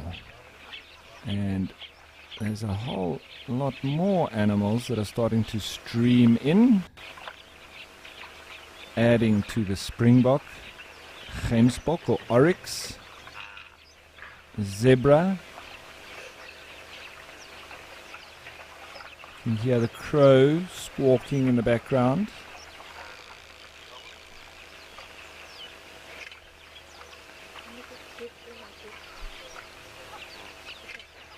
So, yeah, a typical day next to the waterhole at Okukuyu. Looks like a wonderful winter's day. Just zooming in there on the zebra.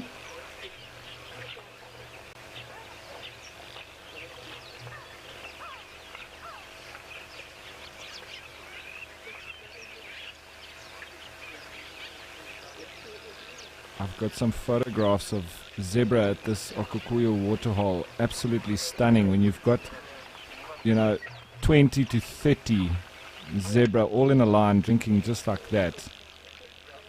It does make for wonderful photography.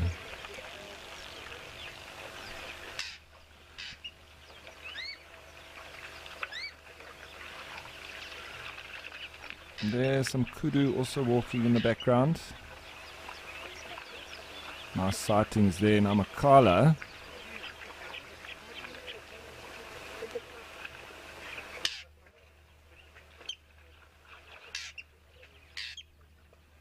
And the R2D2 bird calling. The fork-tailed drongo. Seems like they are the masters of all the waterholes. They're also excellent mimickers. So you might hear later at the Djuma Dam, they do like to mimic the pearl-spotted owlet, because especially if there is something to be eaten and there's other birds flocking in to compete, they call the pearl-spotted owlet's call because they eat little birds. And so the other birds fly off thinking they're going to be eaten, leaving the food to the drongo.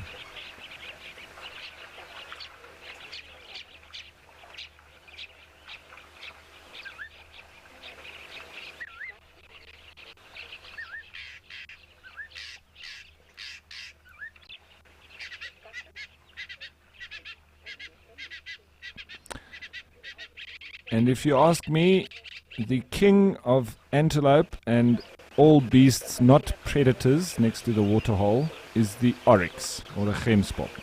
They generally do command respect, and animals do give them a bit of space. As you can imagine, those horns are serious weapons, and they're not afraid to use them.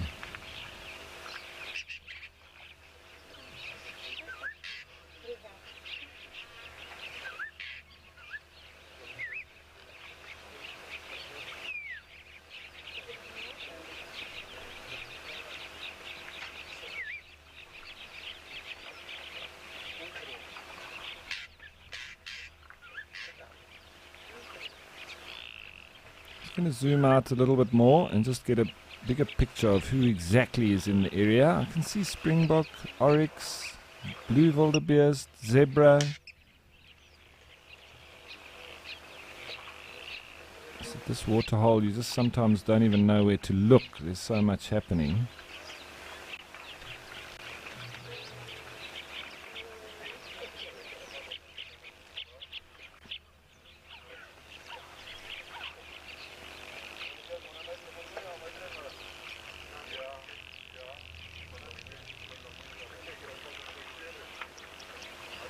And the yellow brick road left by the elephants.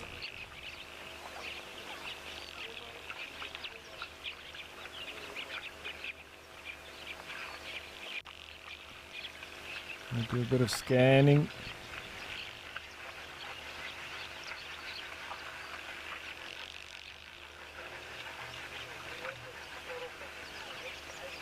Check what that is up there in the distance. I've just gone past it now and go back.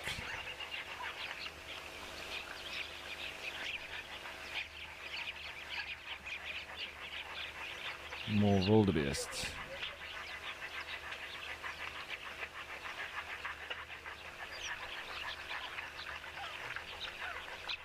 You would think that this time of the day the lions that do hang around here would be lying up in the shade along that tree line somewhere. And I see those zebra getting a bit of a surprise there, running out. They could be getting a smell of them. But as I say, the animals are generally quite skittish around here. There's lots of lions, and so with good reason.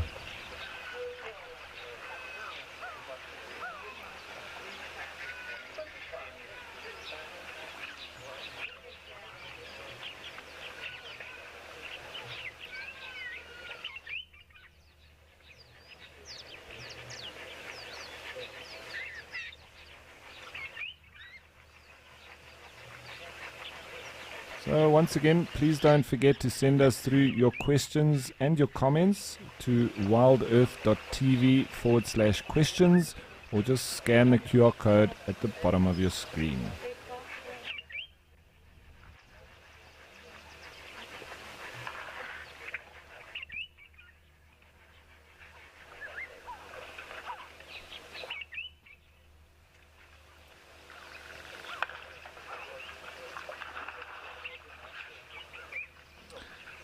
Thanks for your question, Ryan. You want to know what is my favorite sound at the waterhole?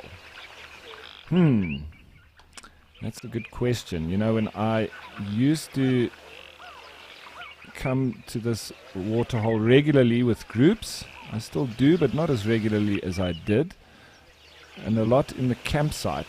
We used to sit, and I used to make the dinner after setting up camp and everything. I used to send the guests off to the waterhole.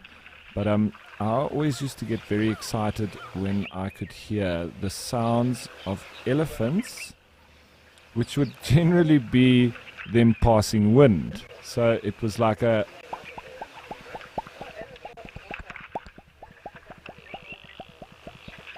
bubbling sound like that, and then you could smell them. And there was always that sound, and then like a kind of sound, if I'm doing that right. I think I'm pretty close. Those two sounds always remind me of this waterhole, and with that I really, probably some of the best sounds. Another sound that I really also like is the high-pitched squeal of the black rhino, because obviously that's one of the animals that we come to this reserve to see and witness next to this waterhole in their large numbers. And that very typical squeal of a black rhino, just indicating that they're around, and they're either having an altercation with an elephant or with another black rhino. So these are the action sounds that I like hearing.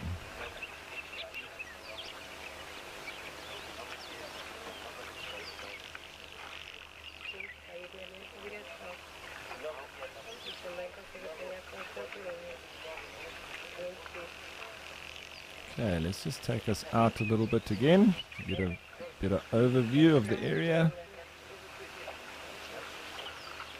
It's quite relaxed. This, middle of the day generally is the most calm part of the day for for wildlife, especially antelope prey species, because generally the predators are sleeping now, so they do have a little bit of a chance to relax. And you can just see with these springbok, they do have a level of relaxedness to them. Going in the water there, those oryx there at the back, I want to go in a little bit closer. Let's have a look at them.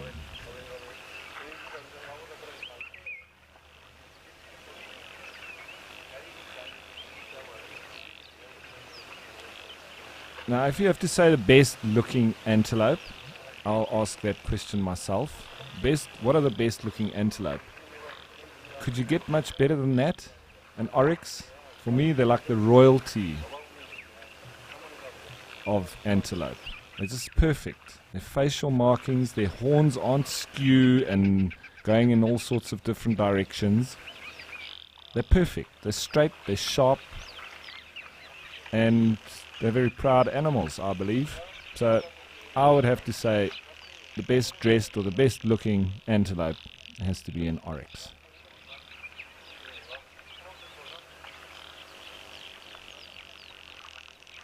As their distant cousins in their pajamas make their way down now.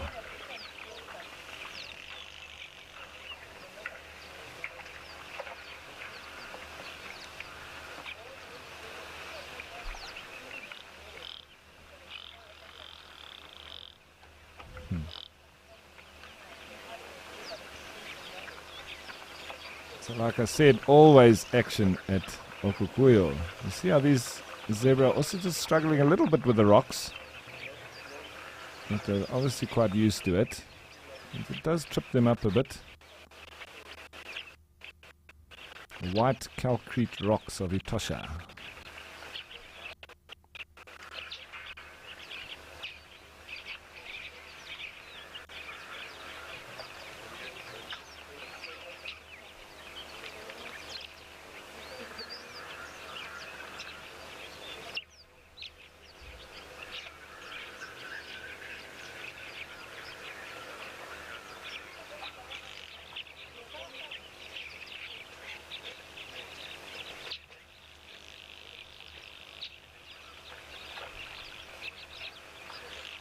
Okay, so lots happening here, but looks like things might be getting a little bit more busy down in the southern part of Botswana, in Mshatu.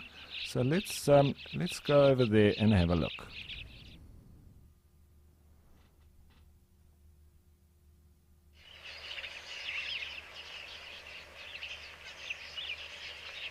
So with a click of a button, we're in Botswana, all the way down south Botswana, but here watching lots of impala coming down to drink. And different chatter, different ambience, different noises, different birds calling, eh?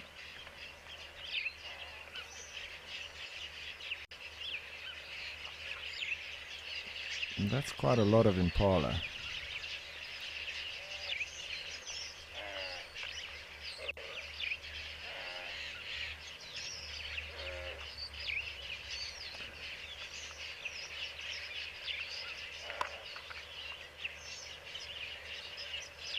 Now, Sam, you want to know what you can find in Botswana, but not in Namibia. Good question. You're going to make me think now. There's lots of things that you find in Namibia that you don't find in Botswana, but you don't find many buffalo in Namibia. So, especially in Etosha, there aren't any buffalo. There's not enough water, but you do find them in the Caprivi Strip. So they are in Namibia, so that doesn't count. Now there'd be a lot of birds that you would find in Botswana that potentially not in Namibia. But you see, the problem is you've got that little finger that we call the Caprivi Strip, which gives you a lot of species that you find in Botswana because it's very similar environment as you'd get in the Okavango Delta. So, what do we get in Botswana? Oh, I think maybe in the central parts of Botswana you get the giant bullfrog, which I think might not be present in Namibia. So that's one, but I'm going to have to check up on that one. Jeepers, what else? You see, you get all those tropical birds, the bee-eaters and everything that you would find in Botswana in the Caprivi Strip as well. Good question. Wow, Sam, now I've got to think.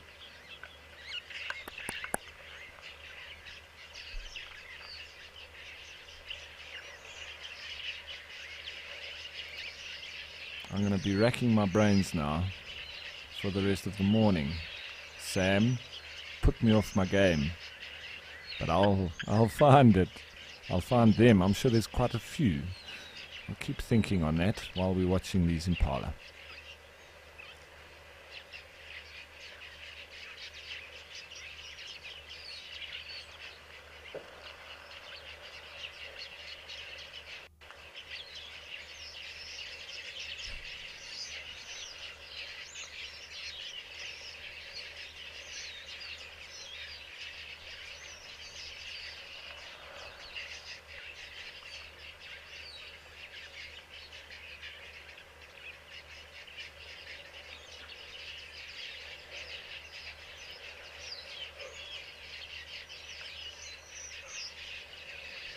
Looks like mainly females. Whoever the ram is that's dominant here has done pretty well for himself.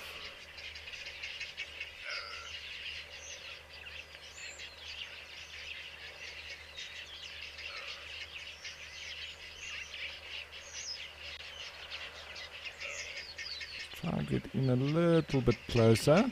You can hear them calling as well as the guinea fowl now starting to chime in too.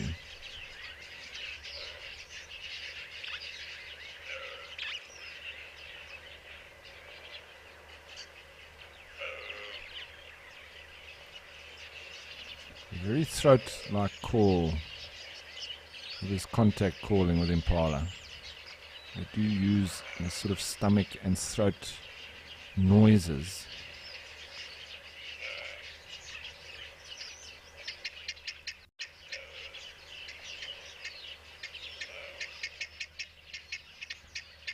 Kendricks asked the question, how does this waterhole remain full of water? Kendrick, like a lot of these waterholes, it would have been naturally a natural waterhole, whether that was filled via a spring or through the river or the drainage line and through rain.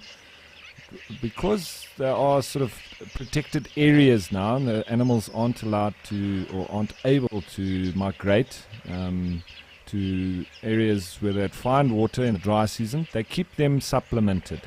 So a natural waterhole that is supplemented, it's most likely from the source that it would normally have filled up anyway, and a lot of them have boreholes dug that they then keep the water permanently.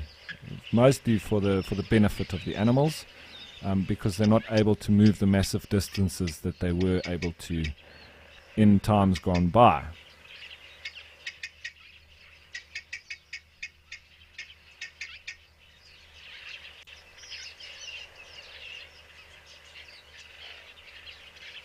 Like I was discussing earlier, you can see all of these are females without any horns.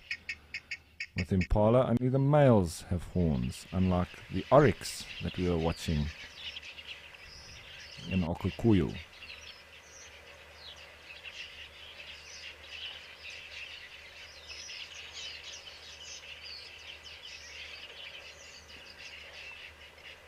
Paul, you want to know, do zebras alarm call when a predator is near?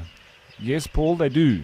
They've got a very particular call, and I'm not great at it, but it's whoop whoop whoop whoop whoop whoop whoop whoop. And that call, it can be confusing, however, because they sometimes just do that within themselves when they're fighting and so on. But if you hear a few of them doing that, and doing it quite a bit and quite loudly, you can assume that it's an alarm call and for predators. But they definitely do alarm for predators. So the answer is yes. But for us interpreting those alarms, they're one of the tricky or confusing alarm calls in the bush. Like with a guinea fowl can also confuse you. They sound like they're alarming when they're just communicating between themselves.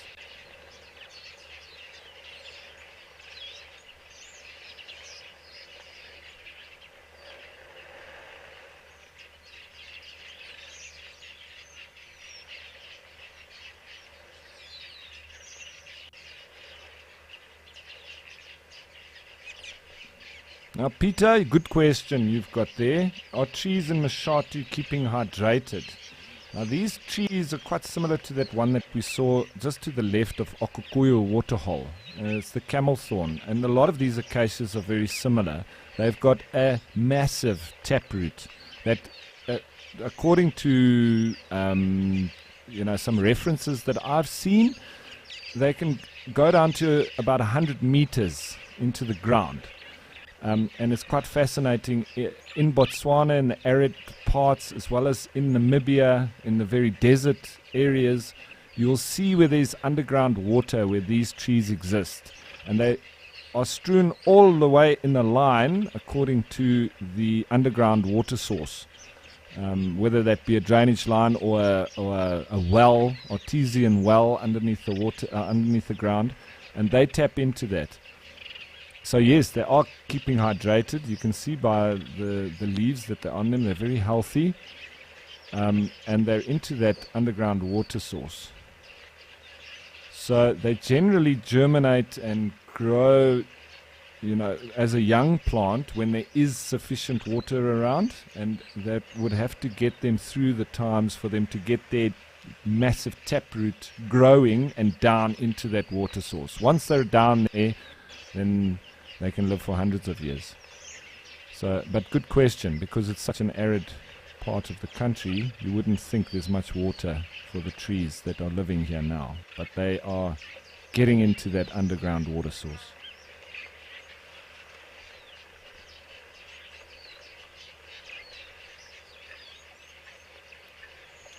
Okay, I'm just going to zoom out and have another little scan of the pan itself, see if nothing has come down while we're concentrating on this part.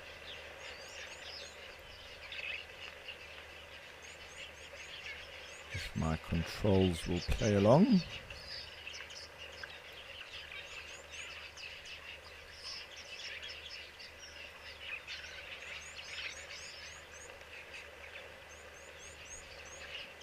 No, my controls aren't playing along. So while they are refreshing and getting back in working order, let's head on over to Djuma in the Sabi Sands.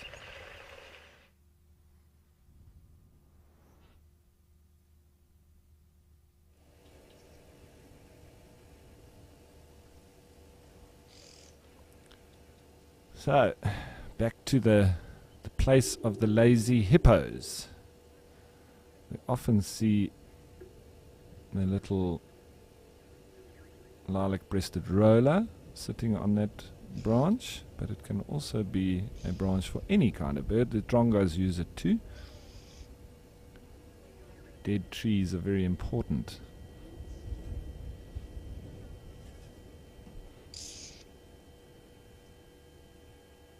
Now, Maine, you're asking the question, do you find any deer in South Africa? Maine, yes, we do, but they are unnaturally so. Fallow deer in particular, I think there might be some other deer that they've brought in as well, but fallow deer has been introduced onto private reserves within South Africa, but not naturally, no. Deer don't have horns. They have, what do they have? Jeepers, I've forgotten now the term for their horn-like structures on top of their head that they actually shed each year. I'll think of that now as well. I've lost it.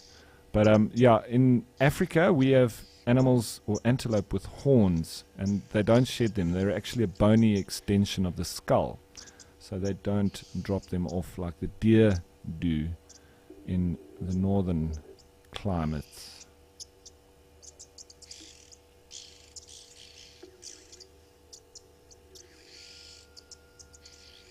Now we can hear the oxpeckers, which very often indicates that there's animals around. So we just keep scanning. There is an impala. Nice pair of horns on him.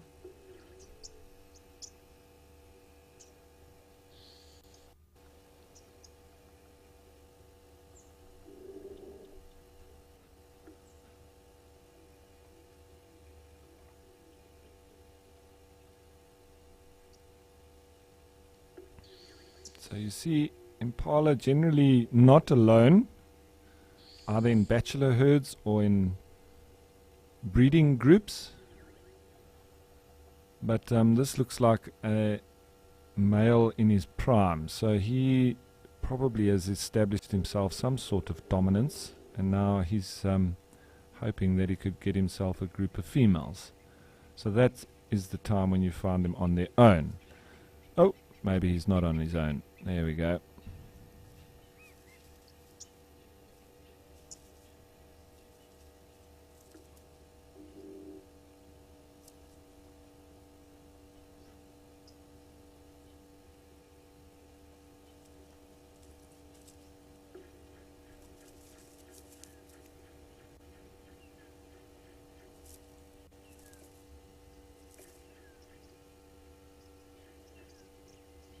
That's the area where the parrots are nesting.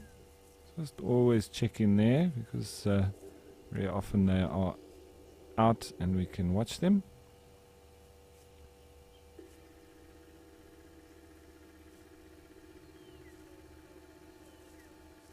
Now just trying to have a look-see here. This is the equipment next to the camera. However, the little resident squirrel is often there, so we always just have a quick check.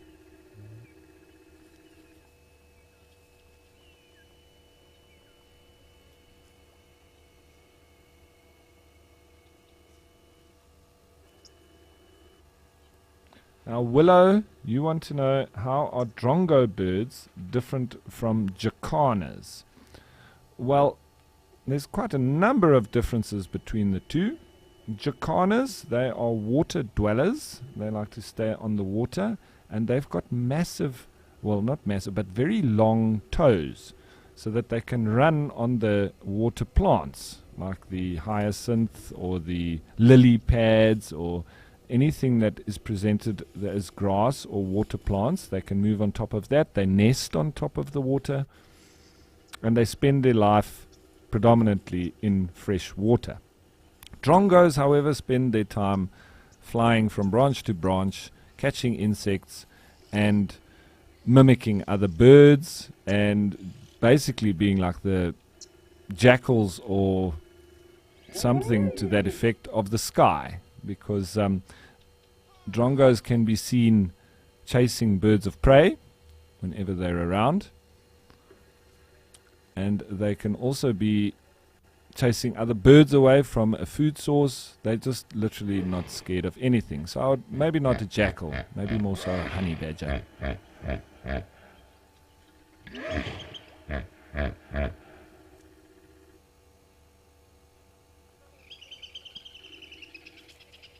That's the squirrel calling now.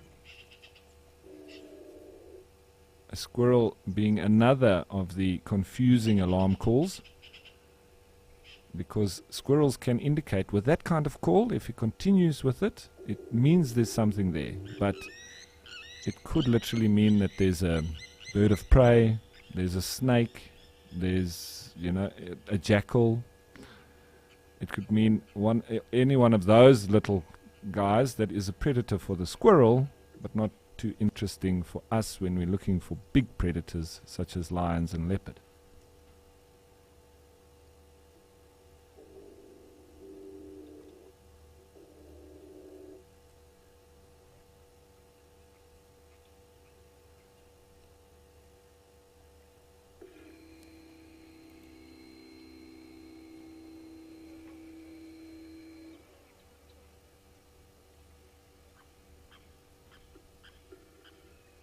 We always look through the grass as well. You can see different birds feeding on different things. The hornbills like to come in, and they also especially like to come in when the little dwarf mongoose are around, and because they bump up the little insects that the hornbills can feast on.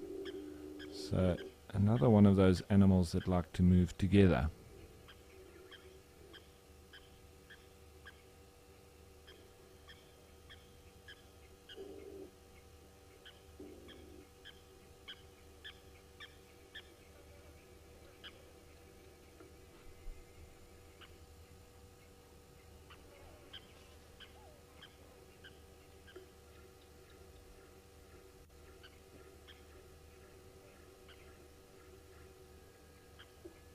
Just checking up in all the trees.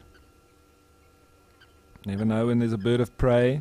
We have had the African harrier hawk, or the gymnogene, visiting the last couple of days.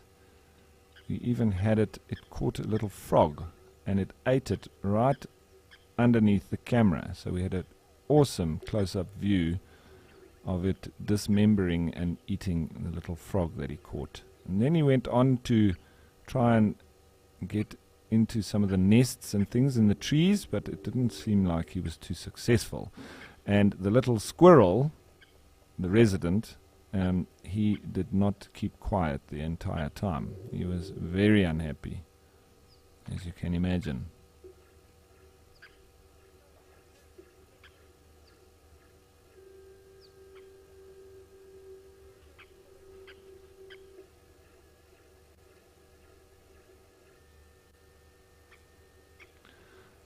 Craig, you asked the question, why do we often see antelope at the dam but not predators? Well, Craig, we do sometimes. We do see the predators down at the water. There's a couple of reasons for that. Firstly, the predators don't really want to be known or to be seen, because everybody then sets off the alarm, and it's like a domino effect. Everybody starts alarm calling and your cover has been blown. So the predators prefer to come down in the cover of darkness when there's no animals around, that they're not giving their position away. The second being is that when we're watching in the daylight, and at this time, generally, not always, but a lot of the times, the predators sort of take that time to rest up in the shade. Very high heart rates, so generally, especially lions in particular, they are active at night and they rest during the day. Leopards, however, especially here in the Djuma or in the Sabi Sands, they can move day and night. But then once again, that the fact that if you expose yourself next to the water, you're not going to be killing anything. That's being shouted and everybody knows that you're there. So they generally try to come for a drink and sort of head off into cover.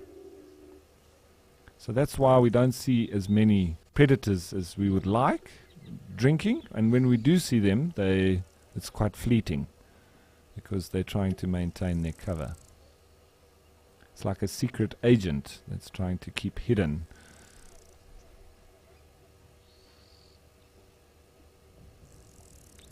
Righty, little quiet here next to the Djuma waterhole. So I just want to go back for a quick look at the Okukuyu waterhole, and then we'll head you on back down to Amakhala. So let's head all the way back to Namibia.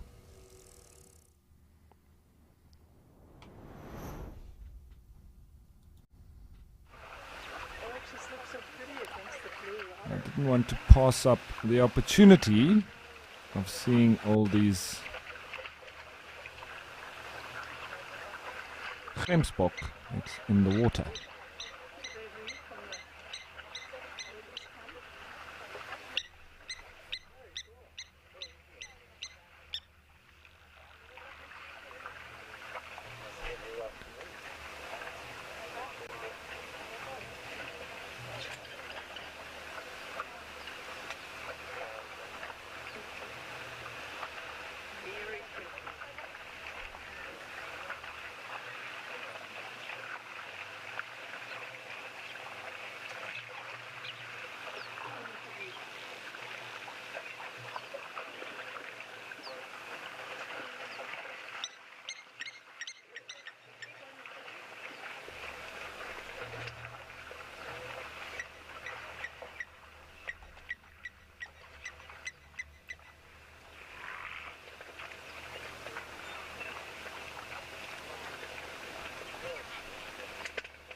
Kelly, thanks for your comment.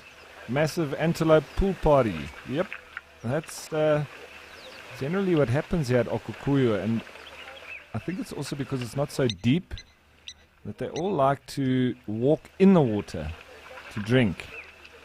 It's like, I think they feel safer because they can hear if something's coming behind them or from the sides or anything, whereas when they're on the land, they may be a little bit more exposed. So they do seem to prefer drinking from in the water, and I don't think it's anything to do with the taste of the water. The elephants, however, do like going where these springbok are at the bottom of your screen, or sort of towards the bottom. That's where the fresh water is coming out. So the elephants prefer that, but I don't think them walking into the middle of the pond has much to do with that. It might be because when you know, all the trampling is stirring up the mud, so maybe it has a bit to do with the flavor, but they definitely do like walking and drinking in the water.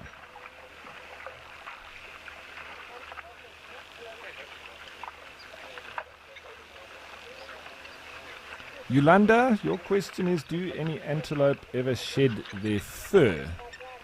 Well, it's quite similar to our hair. You know, they replace it all the time, and so they do shed, but they don't go through a like a molt. You know, they don't drop all of it and replace it all at once. It's sort of a process, but you know, like they do sort of get a bit more thickness to their fur in the winter months. And it does assist them with the cold.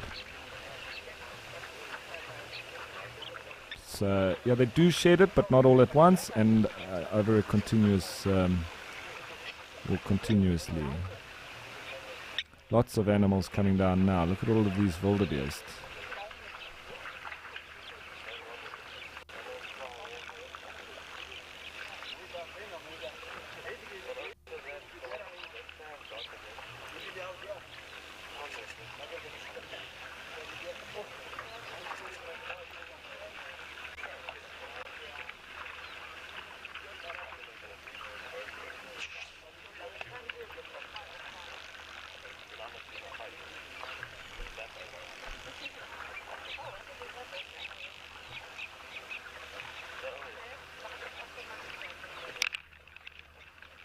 Okay, so I think I'm going to send you on down to Amakhala.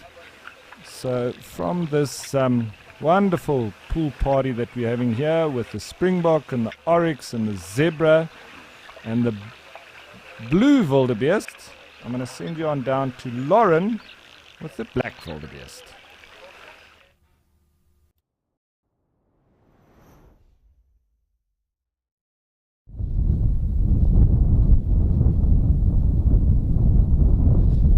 Yes, Ralph, we are still sitting here, thoroughly enjoying the sunshine, the breeze, the landscape.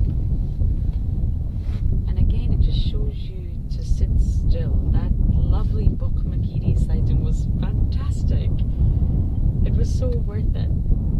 So that's why we haven't got a little bit closer, but we have just decided to stay still. The warthogs are in the background and the wildebeest are now all up from sleeping and they're grazing. So let's just take a moment or two to just watch them all have their lunch.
It's the tail flick that gets me every time. And I think that's why I prefer the black wildebeest to the blue wildebeest.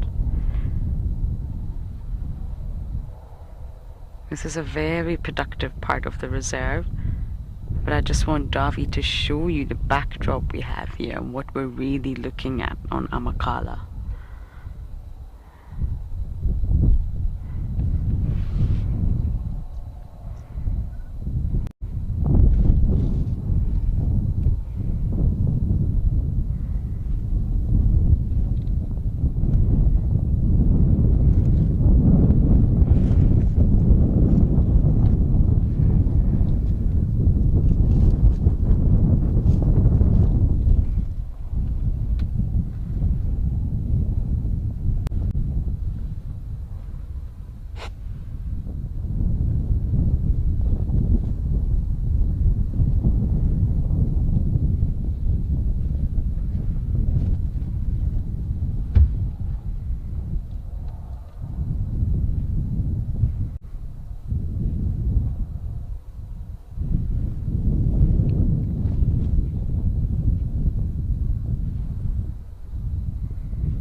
The Bokmakiri was definitely one of them. I'd never seen a Bokmakiri before. And it was so lovely that we were just sitting here and it just landed next to us. jackal buzzard. I'd never seen or heard a jackal buzzard before.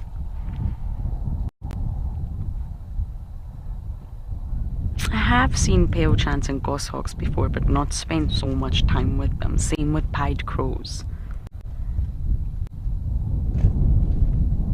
The Cape Longclaw, that was a really awesome sighting we had of Cape Longclaw. Sunbirds. And I have seen sunbirds before, but not to this extent.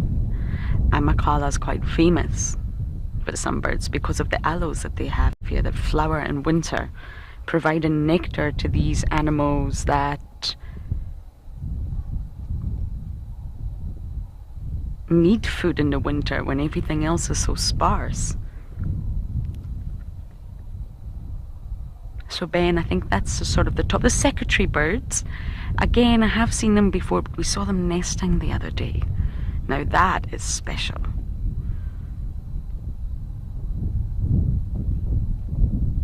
So I think that's my top sort of birds that I'm seeing here and I haven't seen. Oh, and a Denham's bustard. Almost forgot.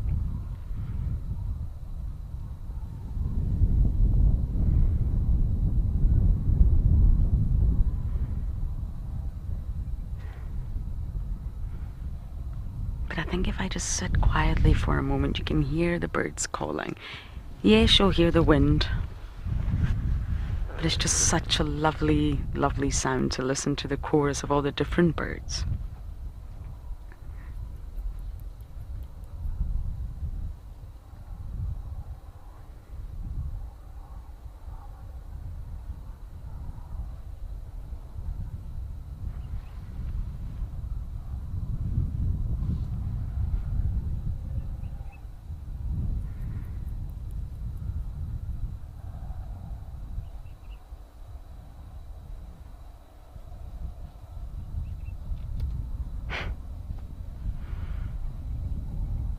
Look at those tails.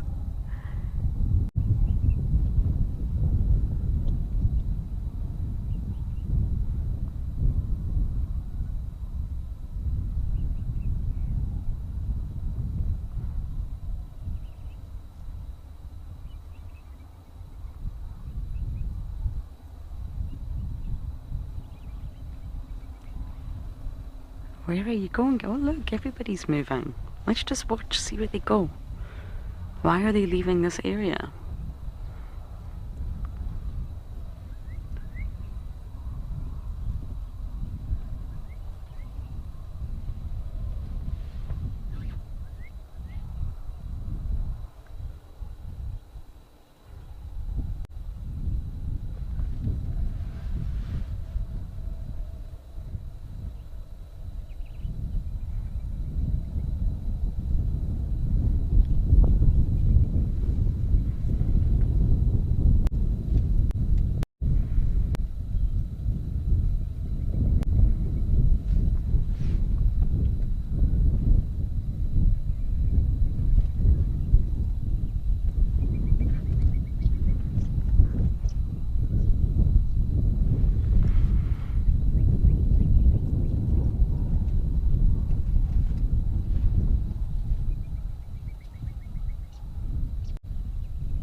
Sandra, you're asking about hibernation.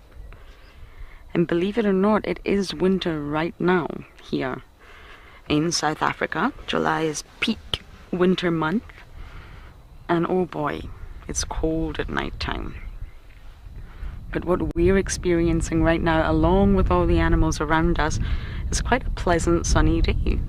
And the sun is delivering quite a lot of warmth. However, the breeze that you can hear is chilly. I wouldn't quite say it's shorts and t-shirts weather.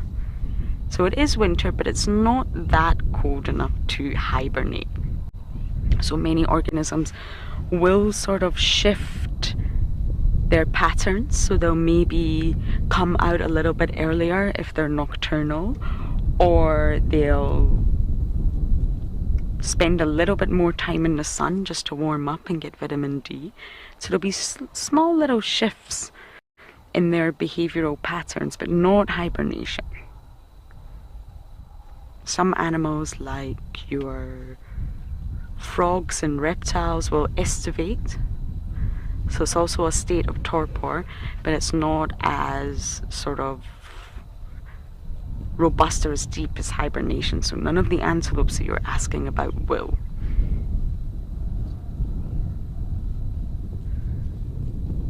They'll maybe have to adapt their diet, let their hair go a little bit thicker.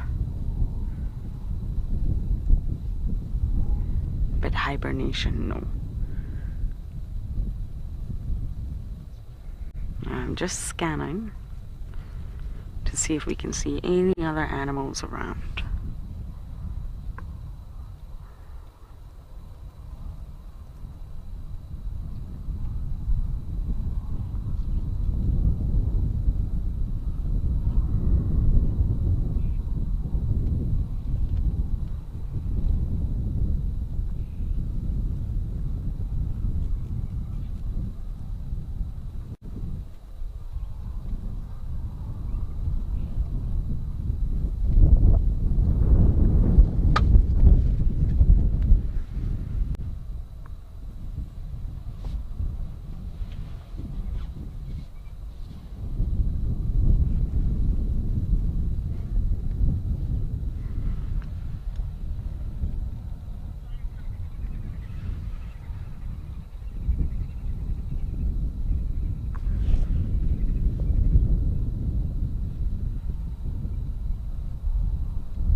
Aha, there you are. I mentioned earlier that we would try and find a blesbok so that you can see the shape of the horns. Well, there we go. We found you. I don't know if he's going to give you a good view of his horns, but he's trying to hide himself among the springbok.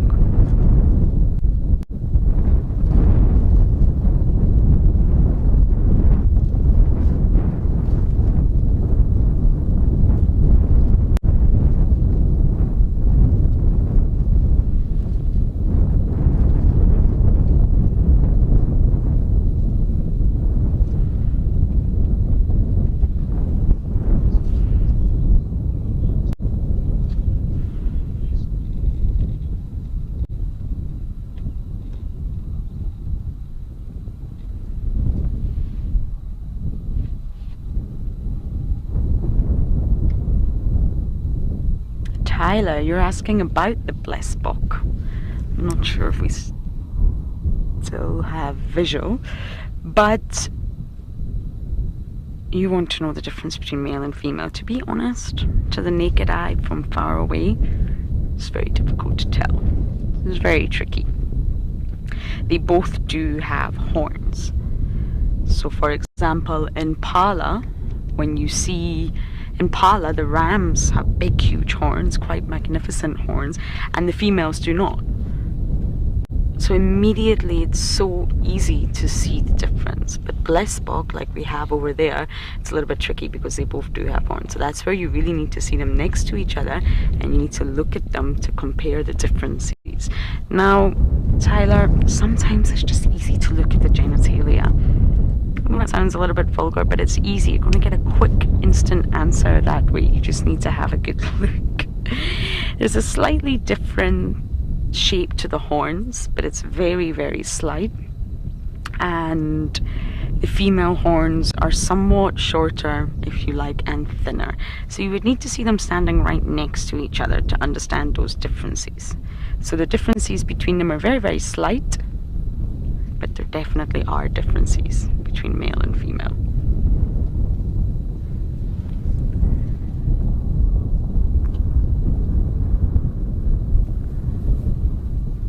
I love just watching. Just sitting watching. They've forgotten we are here. They're just going about their daily life, forgetting that there is a human presence. And that's beautiful.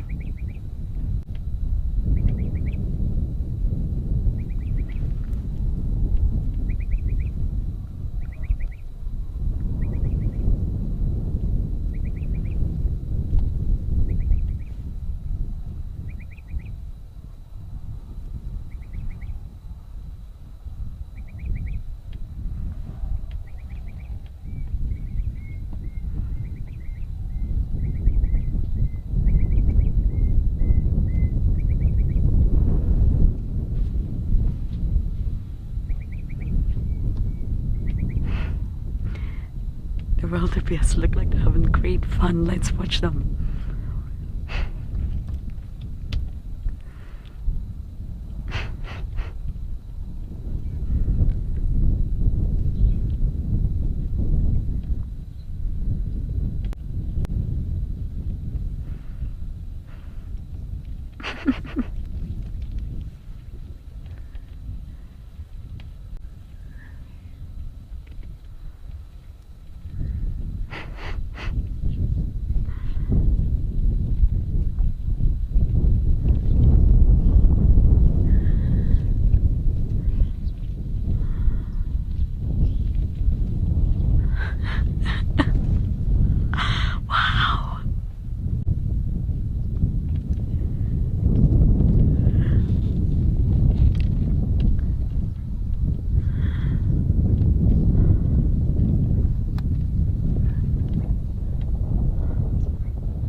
There's always a straggler.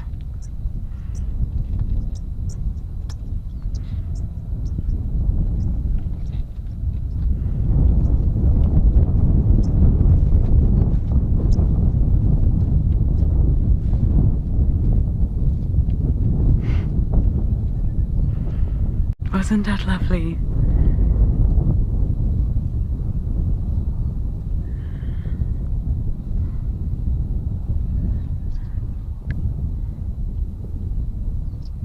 Most likely just expending energy, exercising, playing. The sun is out, they're happy. We are no disturbance at all.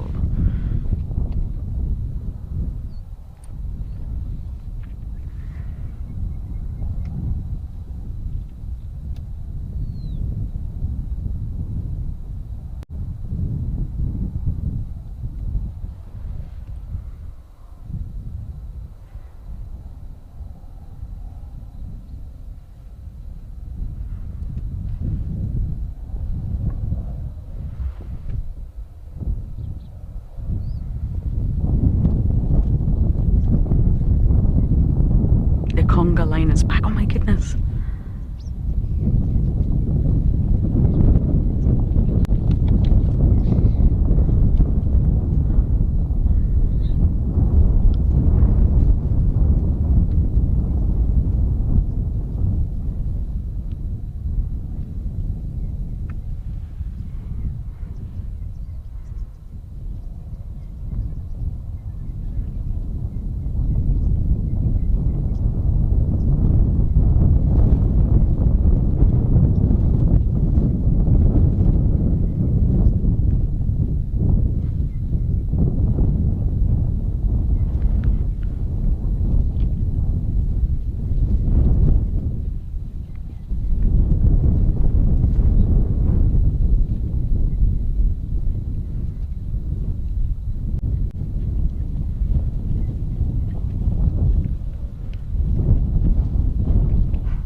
no explanation for that. But I don't think you need one. I think you can feel the joy. They're just having a whole lot of fun.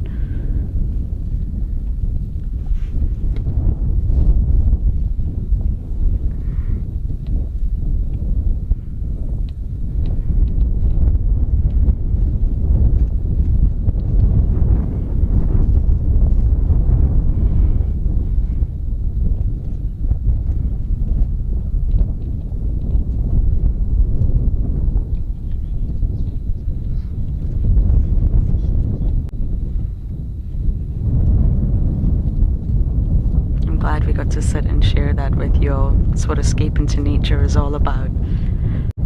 We're going to sit tight, and I'm sure more animals are going to arrive in this area. But let's go and check in with Ralph and see what's happening in Mashatu.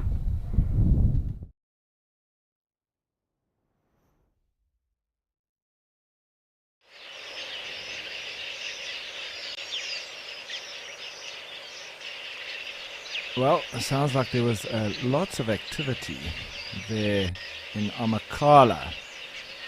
But we just sitting watching this giraffe having a good drink here in Mashatu.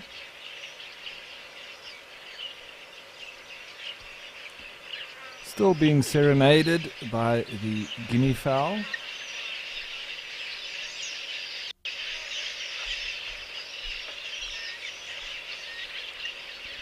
As the giraffe now made his way. Well, it seems like he wants to go back for a bit of a drink. Not quite sure.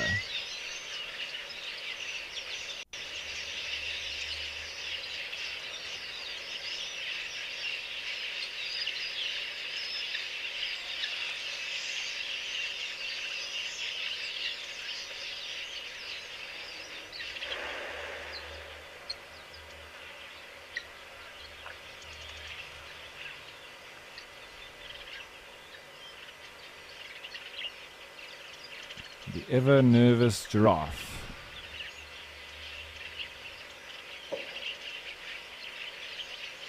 And the ever-present red-billed quailias.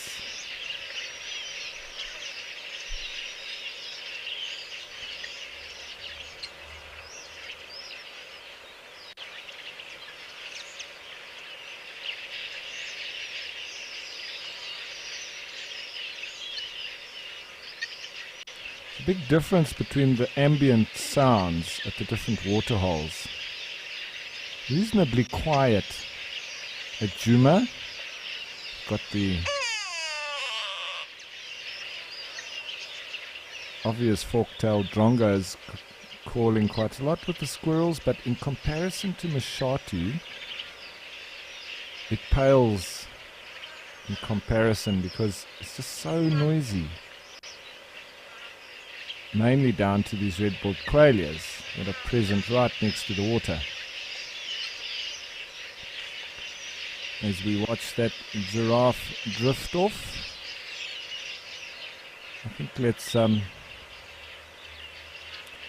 head over to Etosha and see how that waterhole is going, because it was really busy earlier, and I'd just like to see if it's still the same.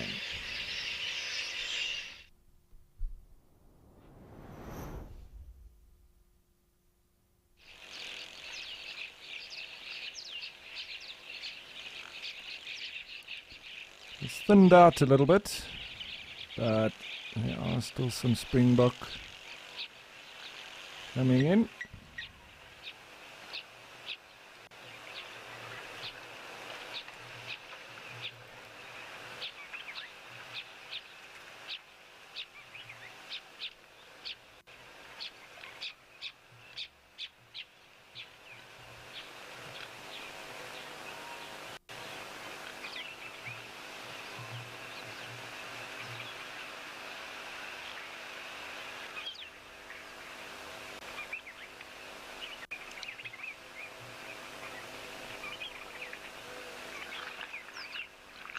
And here we can hear sociable weavers in the background.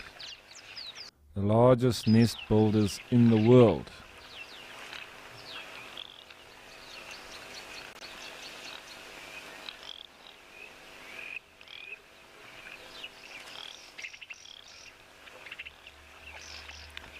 Kenny, you want to know how many times a day do giraffe drink water? Well, they're a highly water-dependent species, so they do need to drink at least once a day. Sometimes they really drink a lot in one sitting, and then that can last them, but generally they would drink twice, sometimes 3 times a day. But it's not ultimately necessary, as I say. They can survive with one big drink a day. Similar with the elephants. Elephants need to drink at least once a day. They can drink between 70 liters and 100 liters in one sitting. So they do get a lot in all at once. Unlike the desert elephants, which would be able to go for up to a week without drinking water. But then I think once they find the water, and I've seen it myself, they really drink a lot. So it's like some cows that we have that are more adapted to desert conditions. They can go 2-3 days. The cows that are out on farms in Namibia and the arid parts of South Africa and Botswana. But then when they do get to drink, they finish the trough very quickly. Now, water-independent species such as the springbok, they don't need to drink water ever in their lives. But if there's water available, such as here at Okukuyo, they will drink. But they could go for a week without, even 2 weeks, in fact the rest of their life. But yes, they do need to then feed on nutritive grass, and obviously the conservation of the water through their physiology needs to be at its peak performance. Many adaptations to living in the desert conditions throughout the springbok, oryx, ostrich.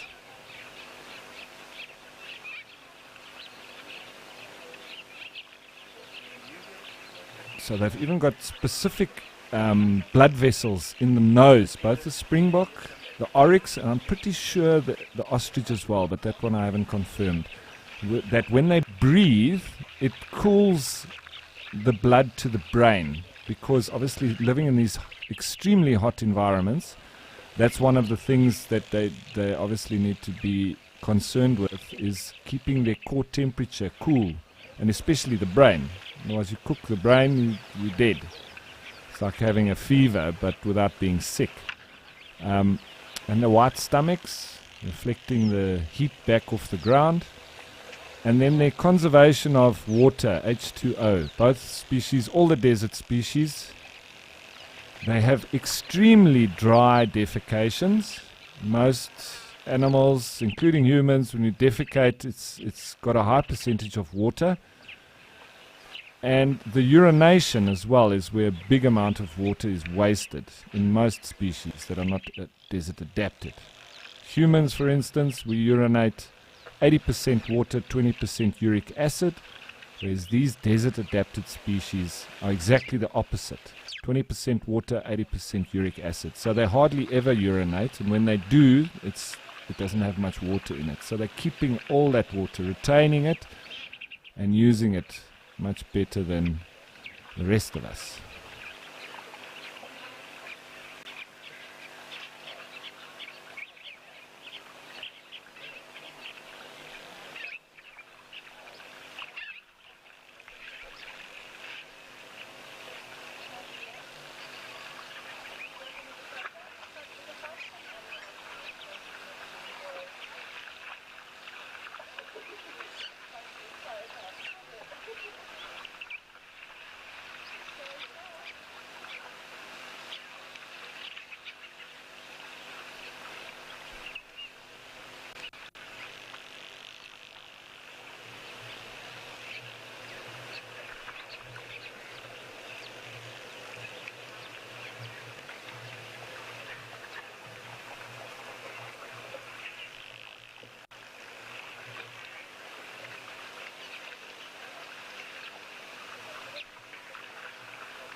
Looks like some kudu starting to make their way down.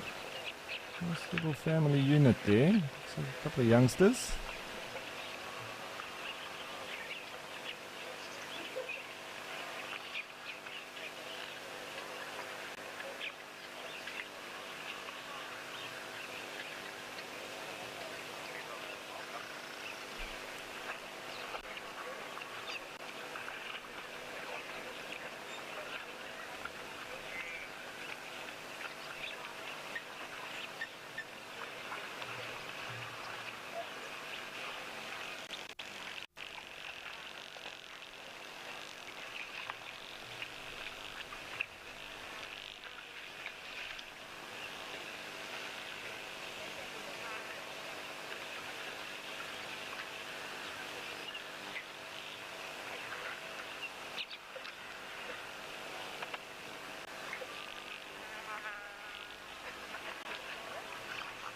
You can hear the flies buzzing past as well. Meow.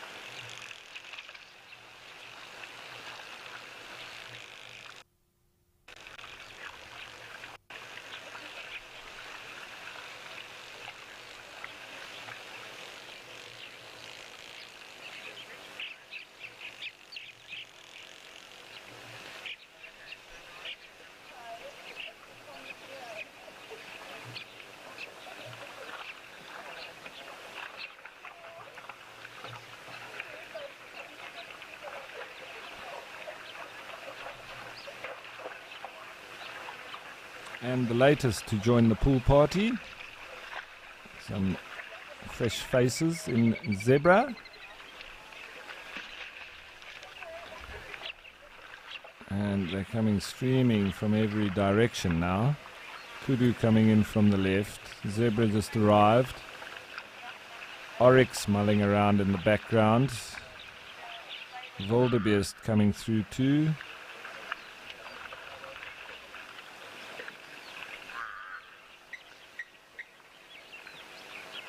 Crow squawking in the background. Blacksmith plover. What is that in the water?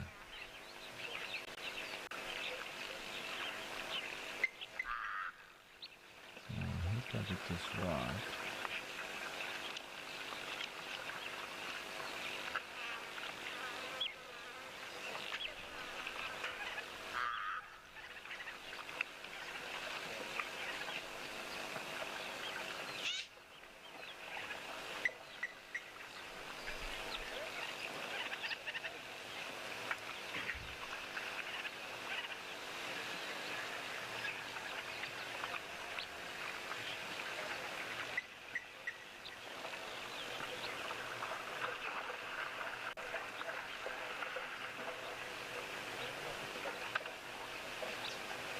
Just zoomed in there because I saw something in the water, and there's something that's just behind that rock. Might just be a terrapin, but might also be something, or even a little grebe. It is a little grebe, yes. A little grebe. He seems to be resident as well. Sounds like lots of animals arriving, so let's get a better view zooming out.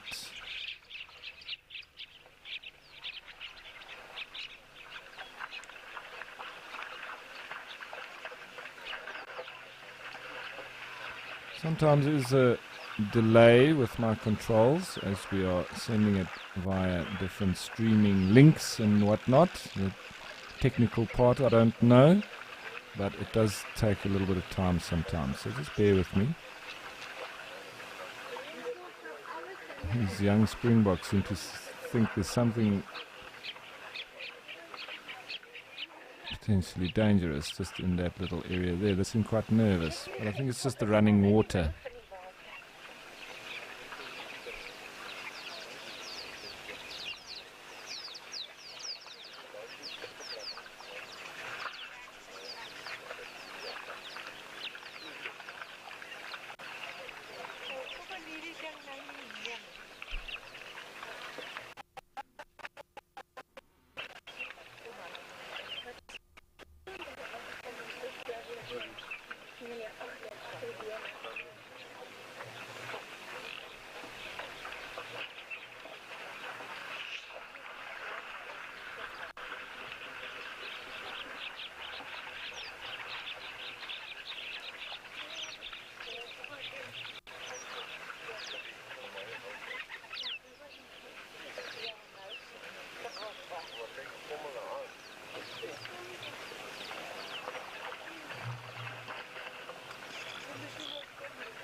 Okay, well, that's it for now. We're going to be joining you a little bit later.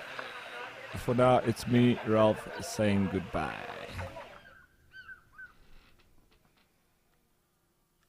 Bye-bye. Thanks, guys.